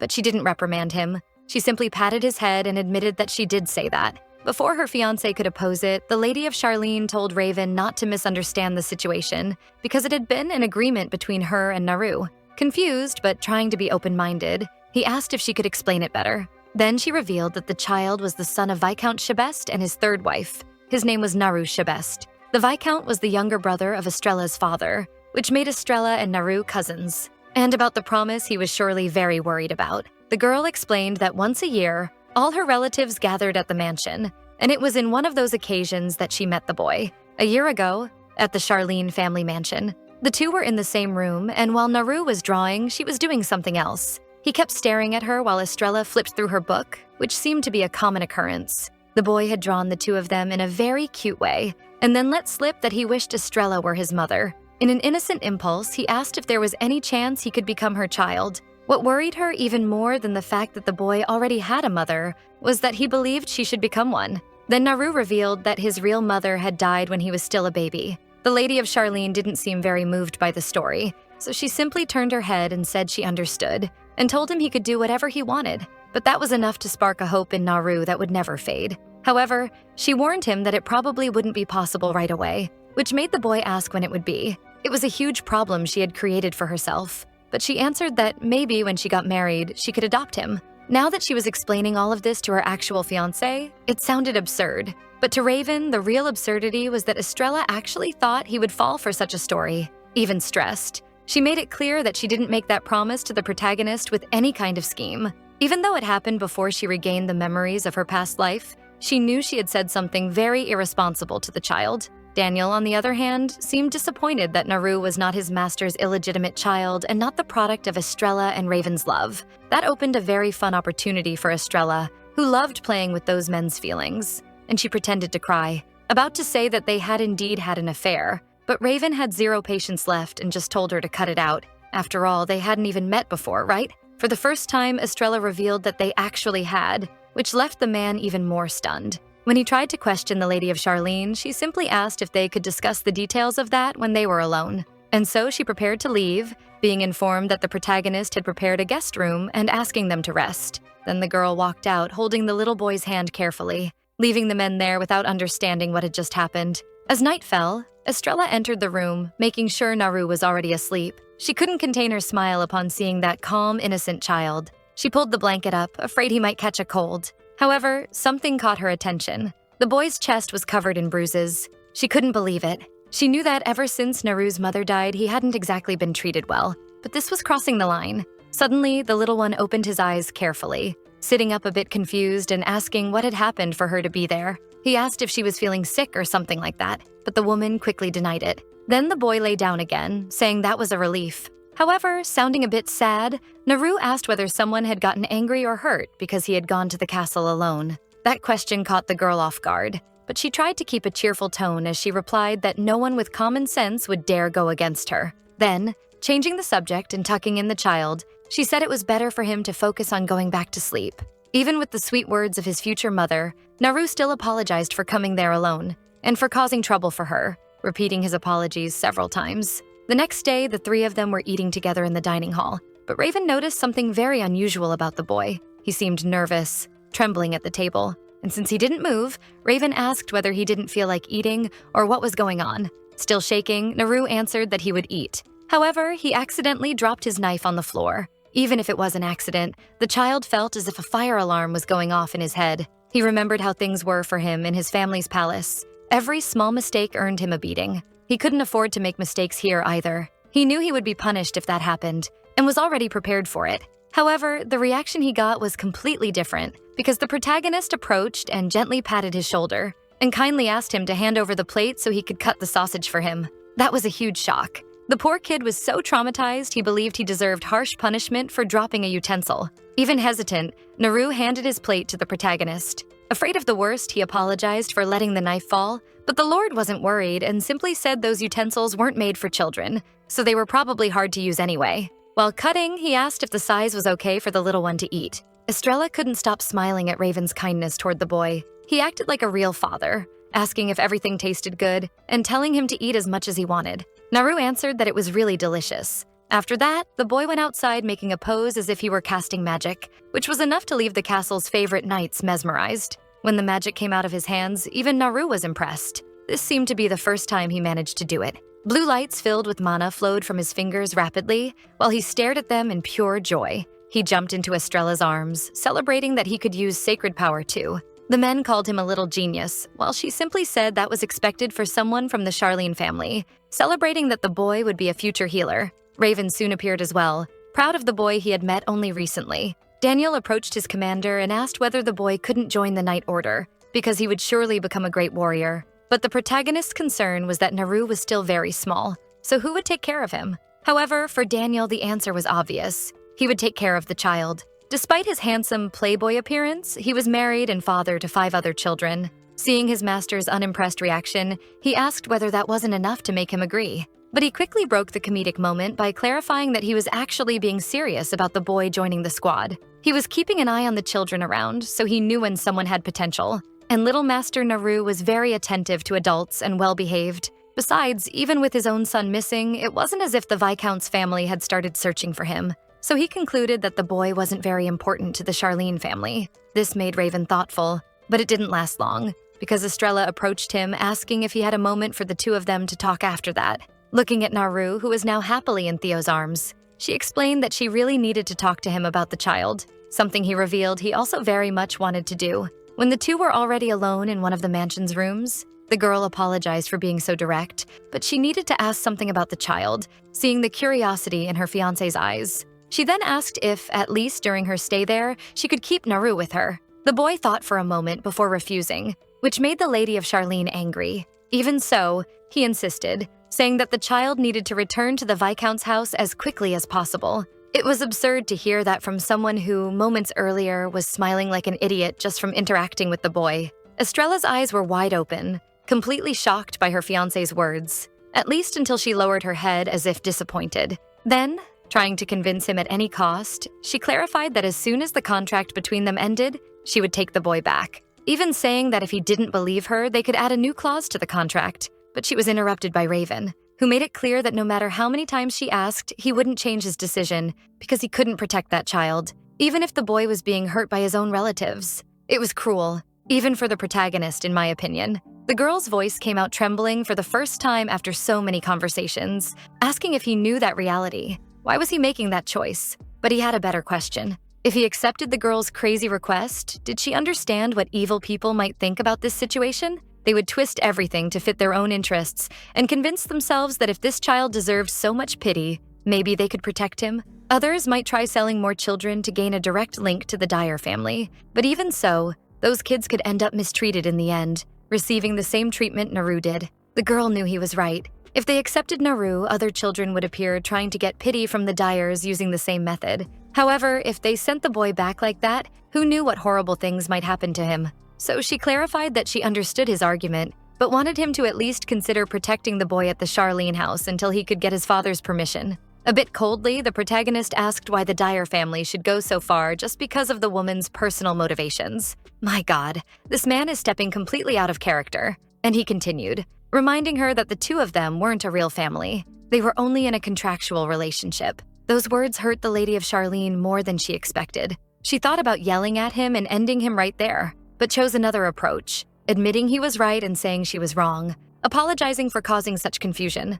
After all, at the end of the day, they were just two strangers sharing a house. Even though the door was closed, Naru heard the whole conversation from outside. He knew there was no hope left for him. Later, in one of the garden gazebos, a banquet filled with delicious sweets was served, but the boy looked like he had seen a ghost. He shared afternoon tea with Estrella, who quickly asked what had happened. The little one tried to find the right words, but lowered his head. Then, with a fake smile, he revealed that he really wanted to go back home. That made the girl suspicious. Maybe he had overheard their earlier conversation, so she moved closer gently, explaining that he didn't need to go back if he didn't want to, and if he was worried about causing trouble for someone else, he didn't need to, because she herself would guarantee that the boy would never have to return to the Viscount's house again. Even so, he backed away saying that wasn't it. Actually, he was just tired of being there, because he was far from his father, and also didn't have any toys, so it was very boring. It was sad to see a child forced to act like an adult because of Raven's bad choices. However, there he was,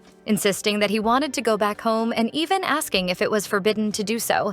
The next day, a carriage was prepared for Naru, and the knights said their goodbyes to him, thanking him for having taken care of the little one. Even though he tried to hide it, he couldn't erase those hopeless puppy eyes. But then he stepped into the carriage, which departed, watched by Estrella as if she wished she could go back in time and protect that child from everything. Inside the vehicle, the boy's fake smile dissolved into a flood of tears. He definitely didn't want to go home. He wanted so badly to stay there with all those people he had just met, since they had shown him what it was like to be cared for the first time. But he also didn't want his presence to cause even more arguments. He cried his heart out, trying to convince himself that he was a very strong boy. But deep down, he was only a child and shouldn't be going through that. In the middle of that farewell, Raven was inside the palace staring at a painting of his family from when he was still a child. He seemed regretful of his choices, wondering if he had been right or not. His reflection, however, ended when Henry found him. He had come to inform him that little Master Naru had already left, but the protagonist didn't have much to say about it,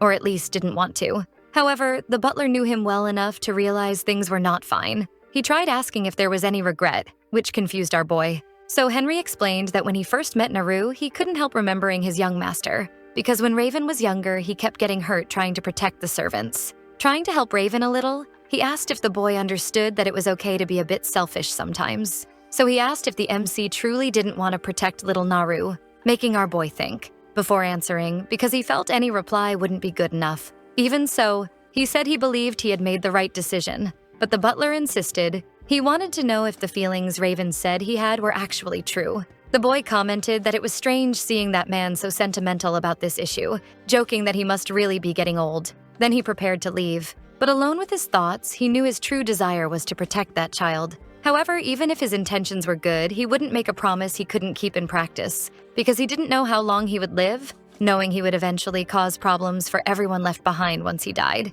He couldn't leave any trouble for his knights, who had always been by his side, because he couldn't protect everyone. The next morning, in Estrella's room, two maids asked why she was packing her bags. So the woman simply replied that it was because she was returning to her home. That alone was enough to cause confusion between the two, and even for me, because why was she leaving? When the two poor girls fell to the floor, she asked if they were anemic or something, telling them not to worry about her and to rest right there. But that wasn't why they had reacted like that. Still, the Lady of Charlene wasn't going to waste time and explained that she needed to confirm it with Lord Lopes, asking where he was, to which one maid replied that he was probably in the office at that moment. That was enough for the woman to disappear, leaving the two maids stunned in the room. The previous day, she had no choice but to send Naru away, because her fiancé made it clear that the Dyer family had absolutely no intention of protecting that child. But even knowing she was in a terrible position in that whole mess, Estrella would have to act alone, as long as she was careful not to cause problems for Raven and the others. She had to hurry to go after Naru. As mentioned, Kate was in his office signing document after document. When he heard the knocking on the door, he immediately allowed whoever it was to enter, receiving Estrella, who already had her suitcase in hand. The two stared at each other coldly. Before the man asked her to sit, the girl said that since she would be leaving soon, there was no need, and she explained that she wanted to return to her house to stay there for about 2 weeks, and had come to speak with him to make sure that this wouldn't affect any plans of subjugating monsters. To which the knight replied that 2 weeks was an acceptable amount of time. However, he couldn't help asking if the reason she was returning home had anything to do with Naru, and Estrella didn't lie. She simply confirmed it. So he explains that obtaining legal custody of the little one from House Sheabest through a formal procedure would be, at the very least, challenging. But the young woman says she already knew that, and if she were truly going to follow that path, it would not be a problem. According to imperial law, minors naturally belong to their parents. So it was impossible to force parents to give up custody of their children just because the environment was abusive, as was Naru's case. But this was a matter only relevant in court because if the Viscount's family agreed to give custody to Estrella without resistance, everything would be resolved with no issues. The Lady of Charlene makes it clear that they would force those monsters to relinquish custody of Naru, no matter what it required. Concerned, Kate asks her to at least be careful when she goes back. However, it might end up being a pointless trip. This catches Estrella's interest. But before he can explain what he means, someone enters the office. Raven. And the scene Estrella sees is definitely unexpected, because there was Naru in the protagonist's arms, as if he had never left the castle. The little boy immediately jumps into Estrella's arms, celebrating. While the woman can't even react, she just stares at her fiancé, completely shocked. So naturally, he becomes the target of questions, especially because he had been against this decision not too long ago. However, Raven explains that Henry's interference had worked. When they finished that conversation and walked away, the man had gone after him quickly and warned that he was going to get involved, but couldn't stay silent, revealing that he had reviewed official documents, and one of them stated that if someone with divine power personally enlisted another person, even a minor could serve, regardless of age or parental approval, and he suggested that Raven had added that clause specifically because of little Naru. After all, until then they had housed the child with no formal consent, and if House Sheabest wanted to accuse them of kidnapping, they would have no defense. But if that draft document were approved, they could request custody of the little one without any issue. Of course, only if Raven wanted that. But the protagonist, stubborn as always, crossed his arms saying he knew it wouldn't be that simple, because even if His Majesty approved it, the nobles wouldn't accept it so easily. And those already opposed to House Dyer would see the perfect opportunity to strike back. And if, in the middle of that process, anything happened during the Lord's absence from Dyer Mansion, then Viscount Sheabest would have failed to protect everyone under his care. Therefore, as a son of House Dyer, he could not act so selfishly. Henry lowered his head, confessing that it seemed the boy's servants had caused many problems for him. He remembered seeing Raven as a child, covered in bruises simply for defending his subordinates. So now he wanted to make up for it, begging the young man to let them handle something for once. Begging, please, for Raven to trust them and accept their help. It wouldn't be easy. However, the old man brightened, saying they would face anything together. In that moment, it was as if he were looking at little Raven again, who, even beaten up, still smiled, saying he was happy none of the servants had been hurt, and he thanked the now-grown man for his trust. Sometime later, Estrella went with the boy for a walk in the garden, only to be surprised by the presence of the protagonist, who froze the moment their eyes met. But the woman turned away, convinced, and was called by the young man. He couldn't believe what was happening. He had truly been ignored by that woman who, in his mind, should be worshipping him for having struggled so much to help Naru and satisfy her wishes. Before that dreadful incident in the training grounds, Asher was shouting that what they were doing to him was unfair and calling his opponent for hand-to-hand combat. And Daniel, who was his opponent in that moment, teased him, saying the weakling was starting to bark, but Theo interrupted, saying it was better to just finish everything quickly, asking for confirmation from the Demon Lord, who laughed while his cloak fluttered. In reality, the four knights were playing with the mansion's new resident, who was calling himself the terrifying Demon Lord. Playing along, the commander of the 3rd Squadron ran away, pretending to be scared. Inside, Estrella was talking privately with her fiancé, trying to understand if he was really saying that if someone had divine power like Naru,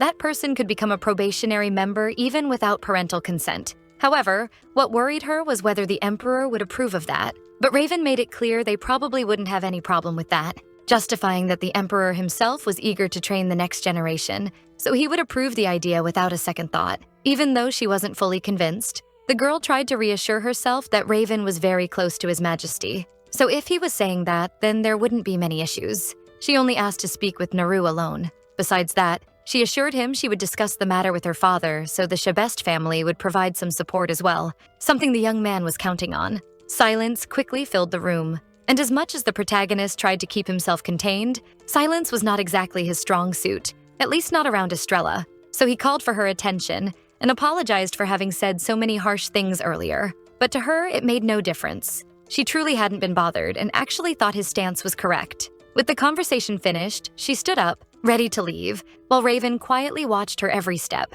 Letting out a long sigh after she closed the door, it was as if he were starting to develop a certain fondness for the Lady of Charlene. When she found Naru outside, the boy was excited about everything they had talked about and asked if he could really stay there to become a healer like Estrella and the other relatives. She confirmed it, explaining that he would have to choose only one activity once he became an adult, and until then, he would study as a healer apprentice. The boy thought for a moment before saying very clearly that he really wanted to join that task force, making Estrella even more proud. She patted his head, assuring him that on their next meeting they would discuss it together with Raven. Changing the focus a bit, the two of them looked out at the lake before them. It was a very beautiful sight, and it was strange to think that the place even had an artificial lake, though that was expected from the extravagant Dyer family. That was when she noticed a third presence there, her fiancé, who was staring at them silently. But the girl quickly turned her back, since she didn't have anything to say to him. He was clearly upset. For a moment, she wondered if she should have greeted him as well. However, that thought immediately vanished, because Raven himself had said he wanted to maintain a contractual relationship,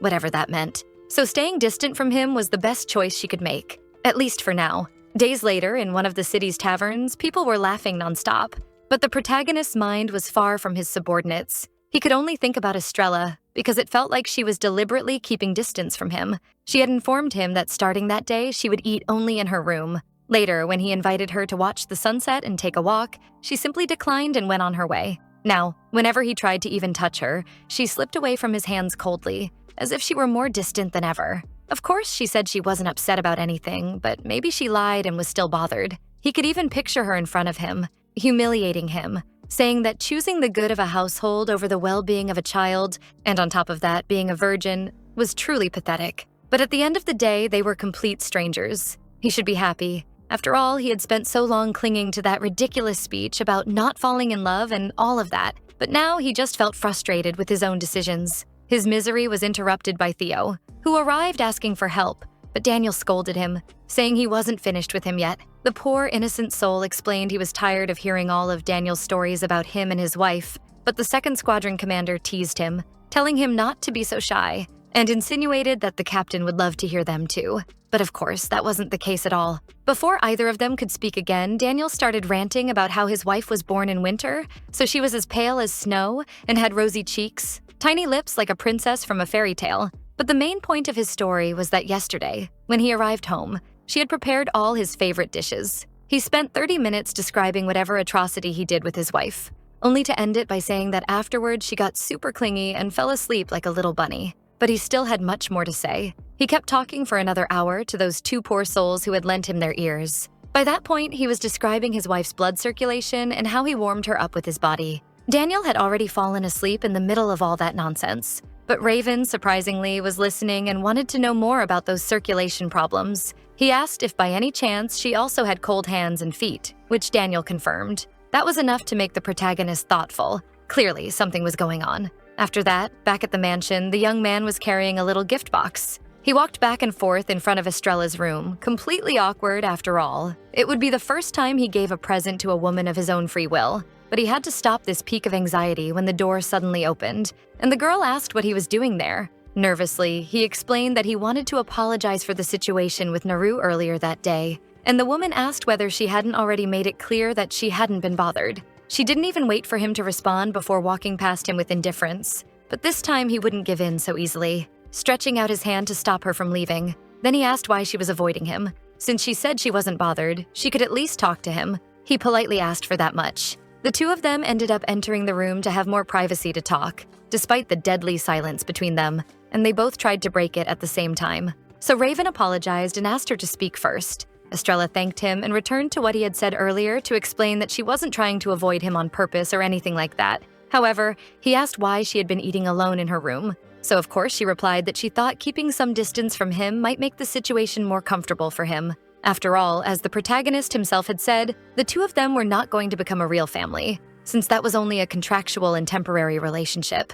Even though that was true, her words hurt him far more than he expected. Still, he gathered strength to say that even though he had no right to say this, since he was the one who pushed her away first. When Estrella told him he was just some random stranger, he felt lonely, because until that moment, he hadn't fully understood what that meant, what it would be like, how it would feel to be rejected. So if he had hurt her, even a little, he genuinely wanted to apologize. However, if it hadn't bothered her, he was also glad that Estrella had been honest with him. It was all so confusing. The lady of Charlene didn't understand why this man was always so sensitive to other people's pain. She understood that he had said many things to push her away for the sake of the Dyer family, and that's why she tried not to be bothered. But if he kept picking up the pain she was trying to throw away, she would end up realizing that deep down she actually had been hurt, if only a little. Before she could say anything else, the young man explained that he had something to tell her, aside from all that, and said he didn't think he had the right to say this either, but before he could continue, Estrella asked whether he didn't think she was a terrible person anyway,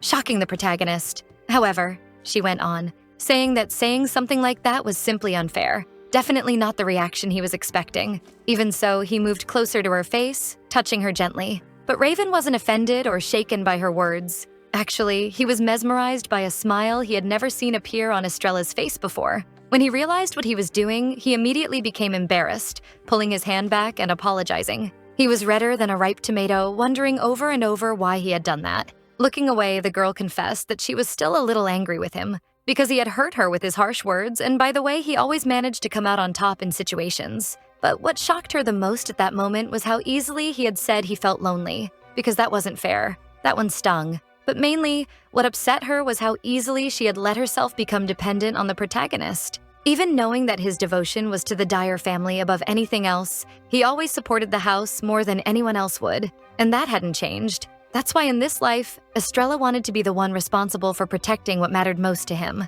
Still, she didn't want them to just pretend nothing had happened. After all, she preferred to continue their relationship without that strange tension between them. So she wanted to propose an agreement to get rid of this conflict once and for all. In my opinion, she was being very mature. And he accepted immediately, like a little puppy. And that didn't go unnoticed by the lady of Charlene, who had to ask him to let go of her hand, leaving him even more flustered. That kind of attitude was not normal at all, and she couldn't help but notice that the young man seemed bothered by something else, which only made the poor guy even more nervous while Estrella stared at him, afraid he might have a heart attack or something from how tense he looked. Finally, with the little courage and dignity he had left, Raven handed her the little box he had been holding outside, explaining that it was a present for her. When she opened it, she was a bit confused, but the young man explained that it was a cream that warmed the skin when applied, helped with cold hands and feet too, probably. He couldn't even look Estrella in the eye while explaining that he thought it might be useful for her, since he knew staying cold wasn't good for anyone's health.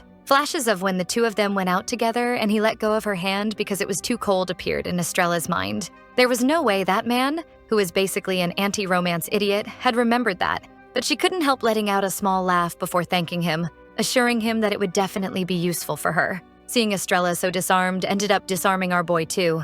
The next morning, he was waiting in the dining hall, staring at the door like a puppy full of hope, waiting for its owner to return home. He tried to accept the situation, reminding himself that although they had agreed to put their whole argument behind them, Estrella never said she would go back to eating with him. However, when he was just about to lose all hope, the girl walked in, apologizing for being late, explaining that Naru had decided to sleep a little longer so he wouldn't be joining them, but that didn't matter. Raven looked much happier just seeing her there. He even made sure to say he would ask the maids to take the boy's breakfast to his room when he woke up. With that settled, they started discussing their upcoming engagement party. So Raven asked if they were really holding it a month from now, as originally planned, because if she had no objections, he would take care of the invitations. And the girl agreed. He also told her he would need to make a trip to the capital that week, but he was planning to stop by the city to take care of a few things. Estrella didn't know why he was sharing so much with her. After all, that wasn't normal at all. She only understood when he asked if she would like to go with him, which made the lady of Charlene smile genuinely. She agreed without even thinking twice, saying they could leave the very next day if he wanted, and that made Raven extremely satisfied. Meanwhile, in another mansion, the red-haired girl who had appeared at the beginning of the story, bragging to her friends that she had captured Raven's heart and would use him for all his wealth, was reading a very important paper. A letter that filled her with such rage that she crushed it in her hands, even scaring her maid when she took out her anger by smashing one of her vases. It was the invitation to Raven's engagement party. She couldn't believe he had truly rejected her to get engaged to that terrible woman. Was he insane? Was he expecting her to simply let things be and allow that atrocity to happen? I mean, those two couldn't stay together. A maid, who looked more like a prisoner than an employee, said she had a good idea. Since the princess would be returning to the capital after a long time away, perhaps it would be nice to host a little tea party to welcome her. And the maid agreed that, given how gentle the woman was, the princess would be very happy. Then she ordered the two of them to prepare the hall quickly. But first, they needed to hurry and clean the mess she herself had made. The imperial capital was enormous. With the engagement invitation sent directly from House Dyer, the entire city was buzzing with rumors about Raven and Estrella. It was almost unbelievable that this engagement was actually happening. But now, with the official announcement, the young noblewomen, who had been convinced the engagement would fall apart, were completely shocked, devastated, as if any of them ever had a chance with the protagonist. They screamed in despair at the idea of Raven becoming someone else's possession, which was strange, treating the poor guy like a designer handbag rather than a human being. Meanwhile, at House Dyer, the young man was meeting with his knights to explain that while he was in the capital announcing his engagement, their activities would be suspended. So until he returned, they could do whatever they wanted with their free time, which surprised Daniel and Theo and even gave them hope. They couldn't believe they were actually getting time off. However, Raven quickly ruined Daniel's excitement by saying he would need him to handle the escort, apologizing for dragging the guys along as his guards. But he made it clear that as soon as they returned from the capital, he planned to give the poor men a break. But either way, he was counting on them. That was enough to make them excited again about the idea of traveling to the capital. The only one not happy with any of this was Kate, serious as always. A few days later, on the morning of their departure, Henry asked them to take care and made it clear he would join them as soon as he finished adjusting the final details of the castle. Then Raven gently extended his hand to his fiancée, who took it without hesitation. Their relationship had greatly improved since that honest conversation. Naru had joined the trip as well and looked very excited to be going out. So the lady of Charlene asked if he was excited to go to the capital, something the boy confirmed. He explained that going out with anyone already made him happy, so he was very glad. And to make him even more radiant, the prince mentioned they would stop in some other cities along the way and asked if he would like to explore a bit. And of course the answer was yes. Throughout the trip, Kate escorted the carriage from the outside. They passed through many places. Theo, who was also assigned to guard duty, kept Naru entertained with a ring toss toy. They also managed to win a stuffed bear for the boy, and they ate a lot, even though Kate kept his usual grumpy face. At the end of the day, they resumed their trip inside the carriage when Estrella leaned a little closer to the prince. She was tired, so she rested her head on his shoulder unintentionally. Before Raven could say anything, Naru signaled him to be quiet so his new mother could sleep. When they finally arrived at the imperial capital, they settled into the Dyer family's residence there. It was an impressive mansion, and it definitely hadn't been cheap. Estrella was amazed, because only the Dyer family could afford a mansion like that in the heart of the nation. She usually forgot about this detail when she was around her fiancé, but he was the most influential person in the country after the royal family. The young man noticed her staring at him, surprising the lady of Charlene a little. He apologized for keeping her waiting and explained he would talk more about the mansion the next day, but for now it was best if she rested in her room and recovered from the trip. He introduced Nathan, Henry's son, who was the butler of that residence, saying he would guide her to her room. The young man politely said it was a pleasure to be in the princess's presence, mentioning that his father spoke very highly of her and reintroduced himself. Then he looked at the little boy who was watching him, staring with a certain coldness, which was enough to make the poor kid cling to Estrella and ask if the man was going to eat him. But Raven tried to keep things light, explaining that Nathan had been part of the army, so he might look intimidating, but he was very kind, so there was no need to worry. Trying to ease the mood, Nathan asked if he would like a piece of candy, which immediately disarmed Naru. The mansion was truly a jewel in the heart of the capital. They finally reached Lady Estrella's room. Considering the size of the house, that must have been quite the walk. Nathan explained that Naru's room was right next to hers, and he would show it to him shortly. The girl noticed a small envelope on her table, and the butler explained it was an invitation to a tea party that had been sent directly to her. However, the girl didn't seem pleased. It had come from the Count's household, so it was hard to imagine what their true intentions were. But as a member of high society, she needed to accept these kinds of invitations for the sake of maintaining public relations with other nobles. Everything on the table was perfect, except for the guests, who remained tense. But the woman asked what was going on, staring coldly at the other girls, before showing a cynical smile, as she always did with those foolish people, and telling them to speak freely without worrying. A flashback from 2 days earlier came to mind. The girl had been talking with Raven, surprising him a bit with the fact that she truly wanted to go to that tea party. She had no idea why his reaction was so exaggerated. Even so, she explained that she wanted to know what was happening in high society and was aware she needed to show up at least once before they got married. It was very strange to see Estrella, a woman known for being terrible, going to a party like that, but all the protagonist could do now was feel anxious. So he held her by the shoulders and tried to use every bit of charm possible to convince her to give up on that idea. However, the girl pushed his hand away, making it clear that this wasn't the first time she attended a social gathering alone and that she had no intention of causing any problems for him, which he quickly clarified wasn't what he was worried about. The truth was that Estrella always seemed very uncomfortable around people in general, so he worried about her well-being. So once again, he tried to persuade her, saying that if she was forcing herself to go because she thought her absence would cause trouble for the Dyer family, she didn't need to do that at all. That reaction surprised the lady of Charlene, but she soon smiled. He was always so concerned. So she assured him that everything would be fine. But now there she was, in one of the most embarrassing situations she had faced in a long time, and she had already gone through plenty of humiliations at the Dyer mansion. While the other noblewomen chatted, Estrella felt completely out of place. She hadn't been there long and was already exhausted, while the mysterious woman who invited her kept staring nonstop, until she broke the silence, wanting to know if Estrella was enjoying the little party. To which Estrella replied yes, because she couldn't let her real feelings show, even though she doubted the woman believed her. The snake only waited for an opening to say she had been very excited for that gathering. And honestly, she explained that she thought that meeting Lady Charlene in person would help her understand why Raven chose her as his fiancé. That was enough to stop every other conversation in the room. Estrella, in fact, was more bothered by the fact that the girl called her fiancé by his name and not Lord Raven or Prince, which clearly meant she wanted to show how close the two supposedly were. Her friends discreetly supported her. One of them even commented that even as a woman, she also felt overwhelmed by Estrella's beauty, and another reprimanded her, saying she shouldn't imply Raven chose Lady Charlene only because of her looks, and reminded her that this engagement was only possible because of Estrella's local lineage.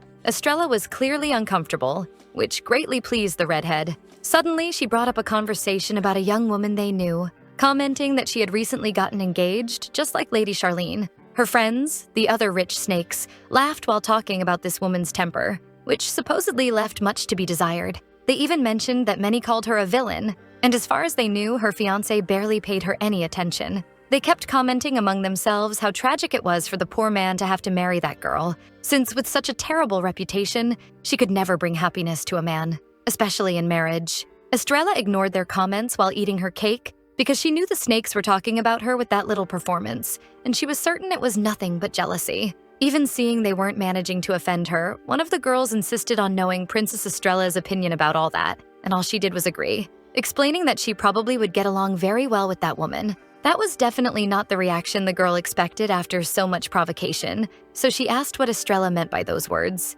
And Estrella answered that if they were bothered enough to belittle the woman, then they probably didn't like her at all. Following her reasoning, the noblewoman explained that when she didn't like someone, she made sure to destroy that person, guaranteeing that the woman would never even be able to look into her eyes again from the trauma she'd cause, which is why she thought she would get along very well with someone who enjoyed speaking ill of others to their face, and insisted on knowing what that girl intended to do to the young woman who was about to get married. That was enough to pull the ground from under the other noblewoman, who stumbled over her words, only to be interrupted by Estrella offering her help if she wanted. After all, everyone knew, right? Everyone knew she was known for being a terrible woman. Both snakes trembled, defeated at their own game. And now Lady Charlene was insisting that they shouldn't go quiet now. Quickly, one of them stood up apologizing, explaining that she wasn't feeling well and would need to leave, turning her back before Estrella could say anything to keep her there. So Estrella continued sipping her tea with unshakable calm, while the other woman glared at her. Her plan had completely fallen apart. Luckily for everyone involved, time passed, and the woman bid farewell to her host, saying she had had a wonderful afternoon, while the other kept up her performance, thanking her for making time to come despite such a busy schedule. The tension between them was obvious. However, a commotion caught their attention. Some people were commenting on the presence of Lord Dyer, who, for some reason, had gone there, majestic as always, with the same cold gaze, until he met Estrella's eyes. She looked at him with her usual expression, but he immediately opened a magnificent smile. He knew exactly how to make it seem like he was truly in love with Estrella. When the MC approached, Estrella asked if he had gone there just to pick her up, which he confirmed, explaining that he was very worried about how long she was taking. And without even acknowledging the other woman present, he asked Estrella to hurry so they could leave, requesting permission from all the ladies there, who then realized that the rumor was true. But the redhead didn't know what rumor they were talking about, so one of the nobles explained that there had been talk in the capital that the protagonist was actually in love with Lady Charlene.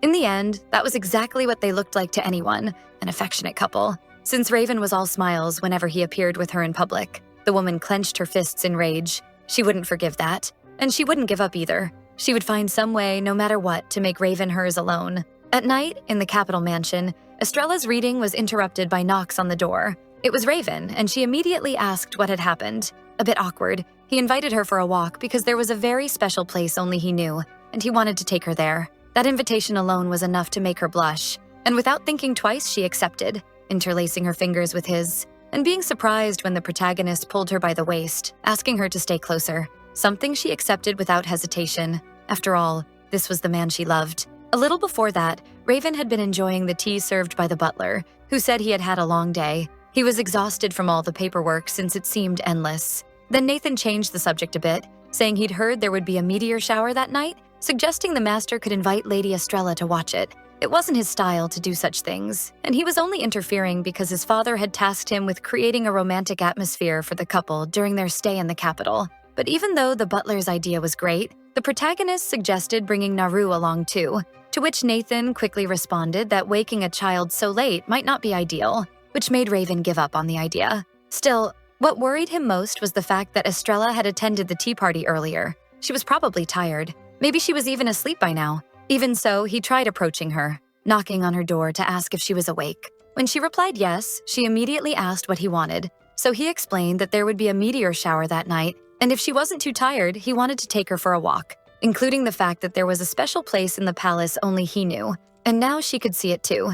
The girl took his hand, accepting the invitation gladly. But what her fiancé did next was surprising. Raven gently pulled her close, into a tight embrace. Except the magic didn't last long, because the Lord explained that he would use teleportation magic and needed her close. After all, it could be dangerous if anything unexpected happened. Even so, Estrella nestled comfortably into those massive arms to savor the moment, and the two vanished into the air, reappearing gradually in the middle of a forest. The girl was enchanted by the place. There were beautiful flowers, and the sky was more stunning than ever. She couldn't help but comment that it looked like something out of a fairy tale. Raven was happy that she liked it, because it seemed to be a very important place to him as well. He soon explained that it was one of his favorite spots in the capital, but there was another point he wanted to take her to that night. They would watch the stars from there. Like a true knight, our boy used his coat to cover his future wife, explaining that even though it was summer, the night there was still cold, so it was best to dress warmly. Estrella thanked him. She had never felt so cared for,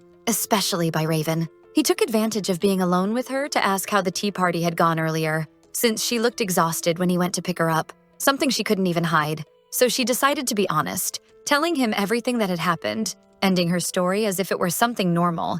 But it made Raven laugh until his stomach hurt, especially because she called herself a terrible woman, right to their faces. Lady Charlene didn't know if he was teasing her or not, so she asked if she had done something wrong, confessing she wasn't very good at mixing with nobles. The MC understood that perfectly. He also hated that indirect way nobles talked, which surprised her. Honestly, she thought someone like him would hate the way she handled those situations, but he didn't understand what she meant. To him, it was a great way to handle things. Maybe it was the first time he had praised Estrella so directly. And because he was the type to follow through with his convictions, he added that the other women had started the attacks to begin with, so she was just defending herself. And just to be clear, he explained that he liked strong women very much, the way Estrella was. The girl had no words to respond to that. Maybe it was the biggest surprise she had had with her fiancé lately, but she took the chance to tease him, asking if that meant he liked being put in his place. The protagonist froze, mouth open, before saying, "That's not what he meant." But Lady Charlene insisted it was kind of what he meant.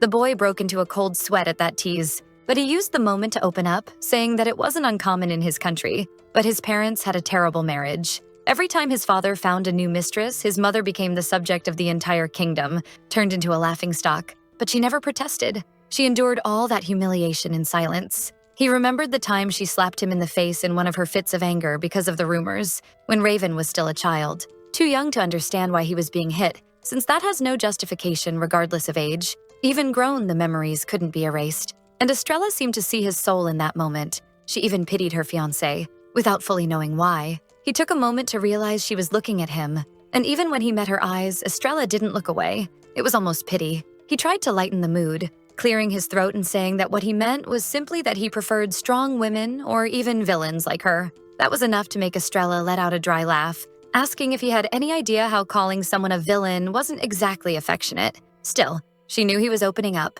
so she told him not to worry. After all, she was strong. That's why she could protect him too.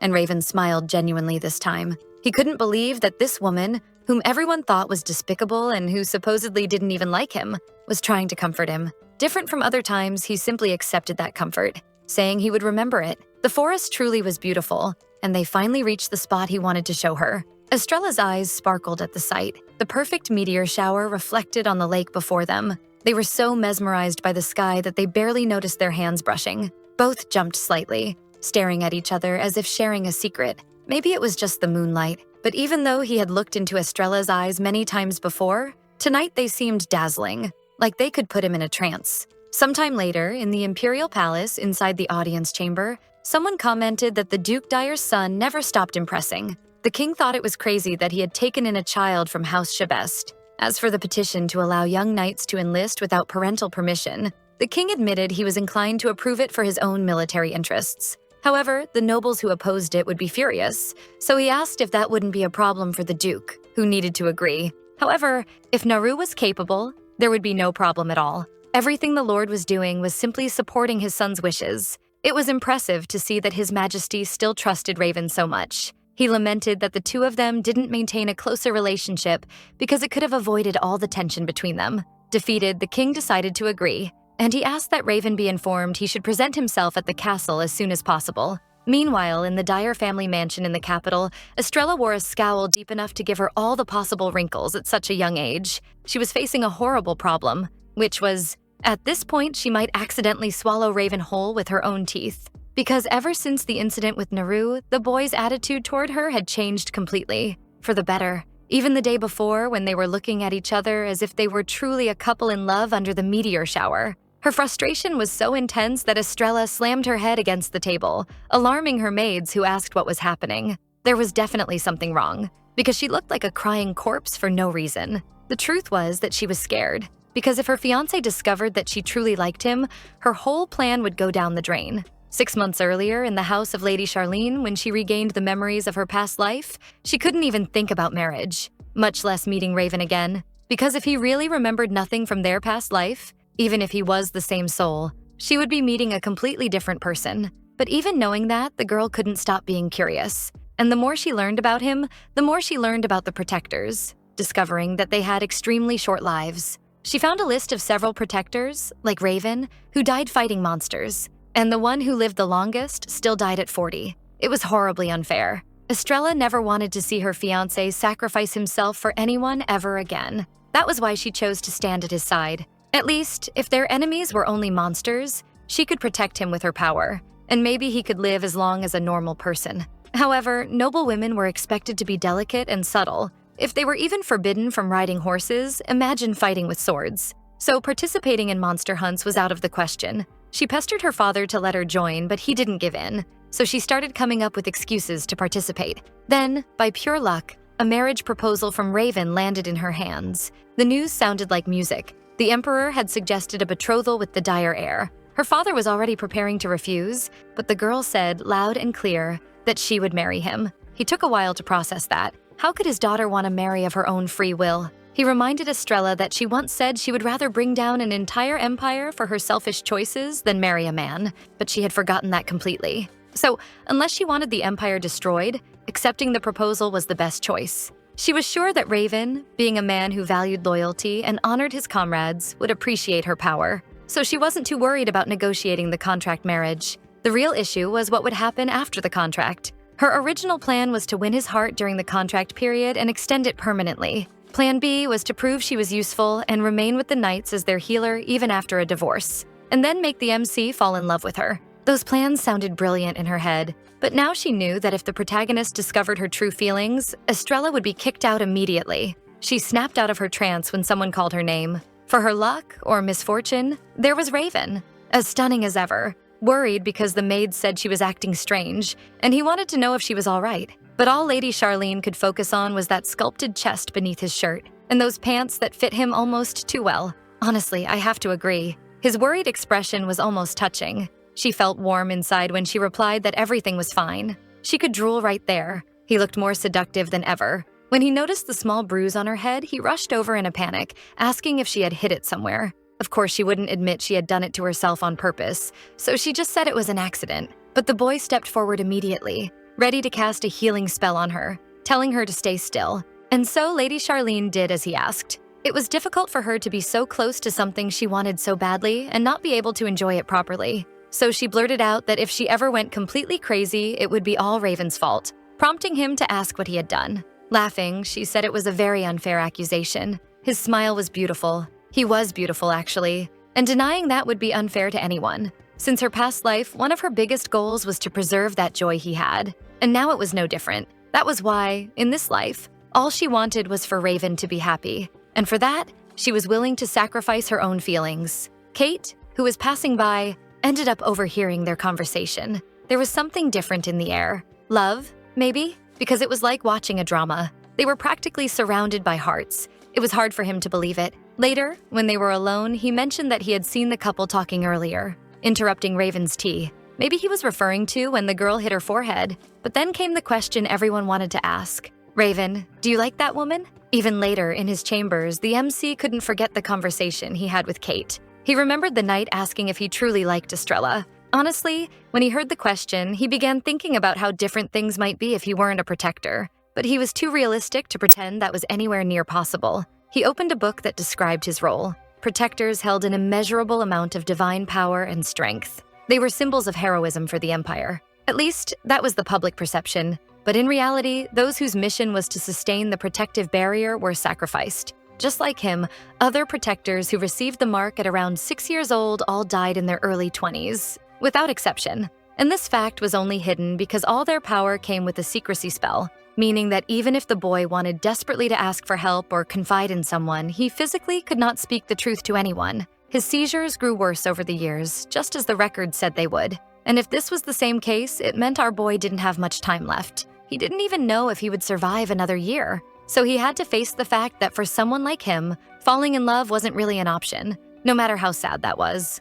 In the mansion's massive library, Naru wondered what he should read next. He proudly showed the book he chose to Estrella. The title was The Adventures of the Holy Maiden and the Guardian Knight. Estrella was excited that he liked adventure stories, and she offered to read it to him on one of the sofas there. But before they could begin, someone found them. Their favorite prince, smiling from ear to ear, holding a folder. He walked in at the perfect moment, because he wanted to show that his request had finally been approved. He told Naru that becoming a knight apprentice would be difficult, but he was counting on him, ruffling his hair. However, the boy suddenly began trembling, and then tears streamed down his face. It completely threw Raven off, and he asked what was wrong, and if he no longer wanted to be a knight apprentice. But that wasn't it. The problem was that for the first time since they met, Raven had called him by his name. That left Raven confused, and little Naru explained that it was the first time he had heard him call him by his actual name, and he was very happy. Thinking about it more deeply, maybe Raven had been keeping distance from him, even without meaning to.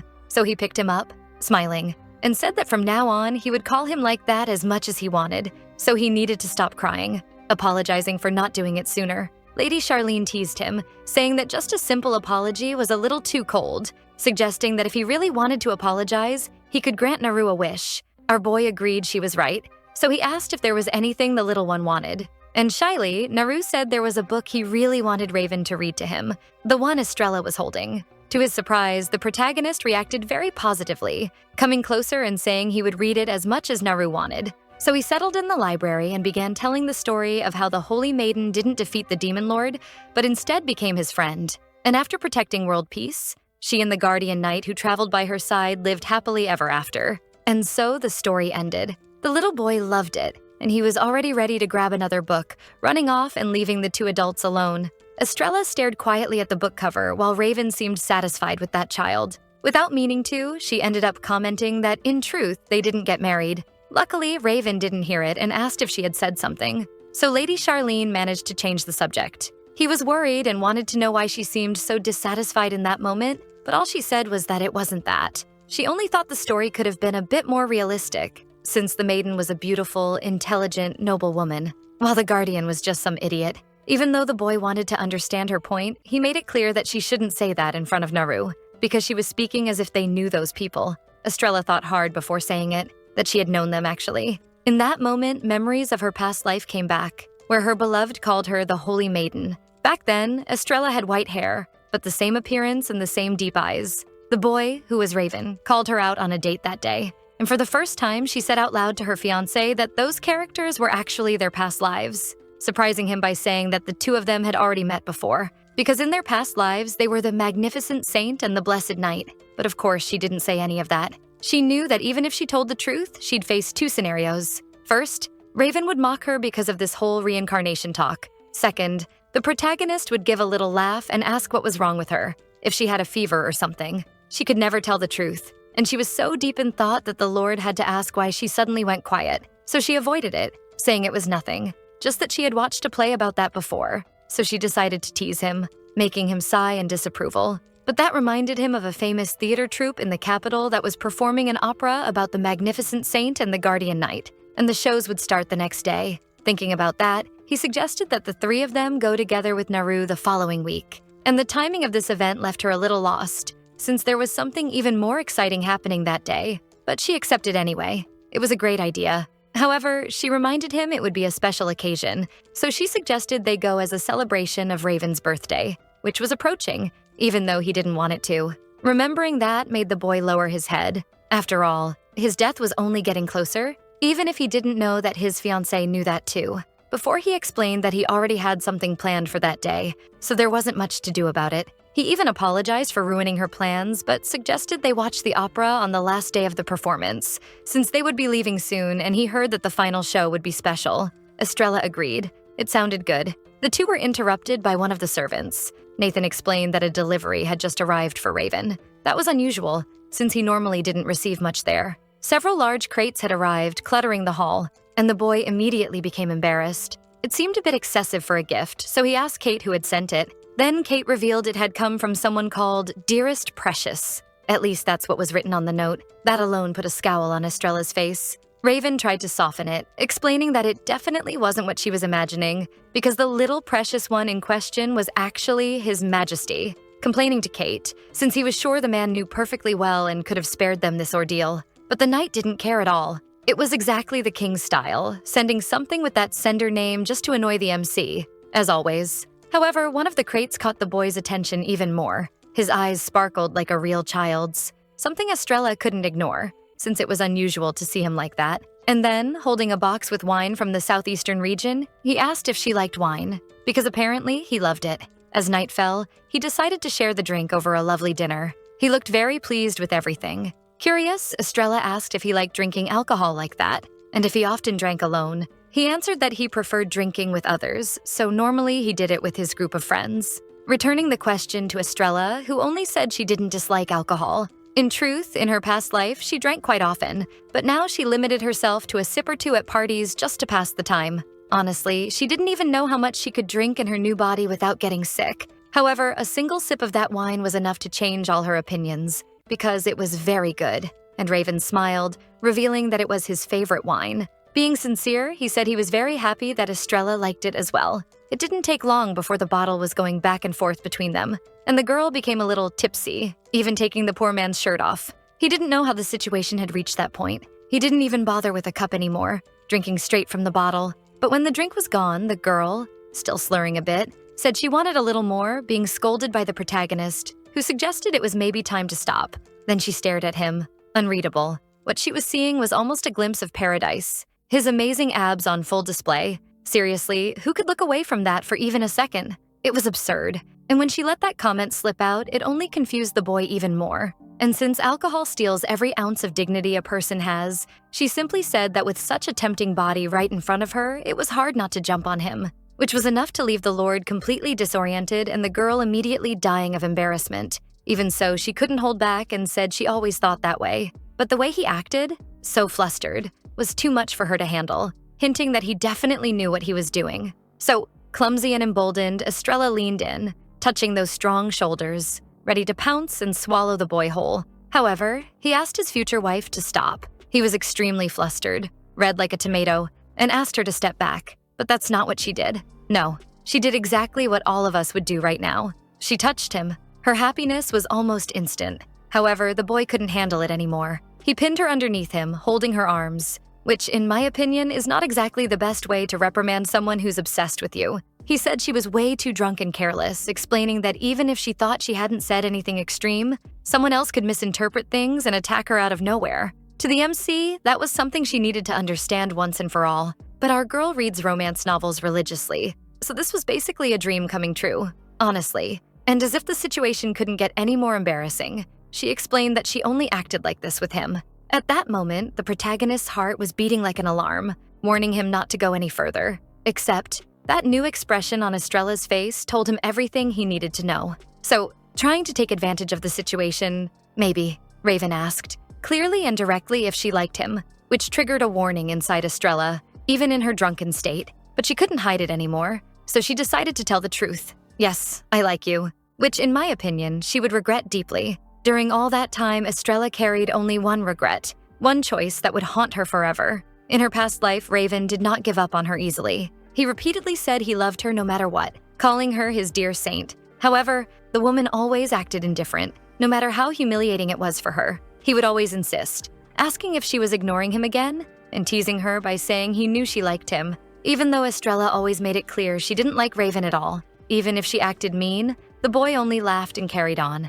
It was obvious that his love for her was always there. He never needed to lie or trick Lady Charlene because of it. Every time he said he loved her, he meant it wholeheartedly. One day, when they were alone in the garden, he swore he would protect her even if he had to give up anything. And then he kneeled and asked her to marry him, to which she replied that he could do whatever he wanted, showing she had absolutely no consideration for him. In truth, Estrella was terrified of trusting anyone, and that was why she never managed to reveal her true feelings to the protagonist. So she was certain she was being punished in her new life. In her past life, however, she was shocked when Raven asked them to divorce, with the excuse that he had found someone else he was truly in love with. For some reason, Estrella didn't seem disappointed or surprised. If anything, it felt like she had been expecting it. So Estrella turned her back, saying it was fine, wishing that the boy would be happy, and leaving Raven there, stunned, which makes me think he might not have found anyone at all, but was instead testing the waters to see his wife's reaction. Now, Lady Charlene was condemned to live with that unforgettable regret, a regret that tormented her even now. When the news spread, one of Raven's knights began yelling at the woman, telling her to stop saying such lies, because every time their commander opened his mouth, it was to talk about her. So he refused to believe Raven had fallen in love with someone else. When asked why she hadn't stopped him, Estrella was confused, saying she didn't understand what they meant. But the truth about the MC's fate was much darker, because Raven had died solely to protect her. In order to raise the barrier that repelled all monsters across the continent, a sacrifice was required, and the boy chose to give up his own life in her place, which finally shocked her. Raven's funeral was one of the saddest scenes of Estrella's life, and even then his knights blamed her, saying she knew very well what they had been talking about, how their master loved her, and only her. That was the moment the truth finally hit her. She collapsed to the ground, not knowing what to say, because while Raven was alive, she had never once managed to tell him she loved him, even though he showed her so much love. Now, every moment he ever confessed his feelings to her flashed through her mind like a horror film. Her hands trembled, and she couldn't even speak to herself, so she let the tears flow while she screamed in despair. In that moment, she realized coldly that there was no turning back. She wished she could apologize, deeply apologize, because the only regret she took to her grave was that she had never been able to tell the boy she loved him. So she made herself a promise. If they ever met again in another life, she would remember all of this. And that was exactly why she refused to deny the fact that she loved the boy who was now hovering over her. The lady, completely drunk and vulnerable, asking her that question. Of course, it was a tense moment, but she would not break her promise. So she confirmed it, even though this left Raven shocked, because never in her life The next day, the girl was in her room with the worst headache in the world. She didn't remember being so weak to alcohol, but now she was deeply regretting it because thinking back, although she couldn't deny she loved him, she definitely could have said something better to dodge the question. Now all she had left was regret, and the image of Raven completely stunned above her. But she was an adult after all, so she stood up, determined to talk to him properly. Before she could reach the prince's office, she was stopped by Theo, who, along with Asher, had been looking for her. They'd heard she had drunk a bit too much the previous day, so they brought her some hangover medicine, something she appreciated. Those knights were always very caring toward the people who mattered to their commander. Noticing there were more cups on the tray, the girl asked if those were for Raven, and the knight confirmed it. Then, a little shy, she asked if she could take his portion to him personally, alone. Asher could tell something was off. Maybe they had fought, so he agreed, and assured her he wouldn't let the other knights interrupt the two of them in the room.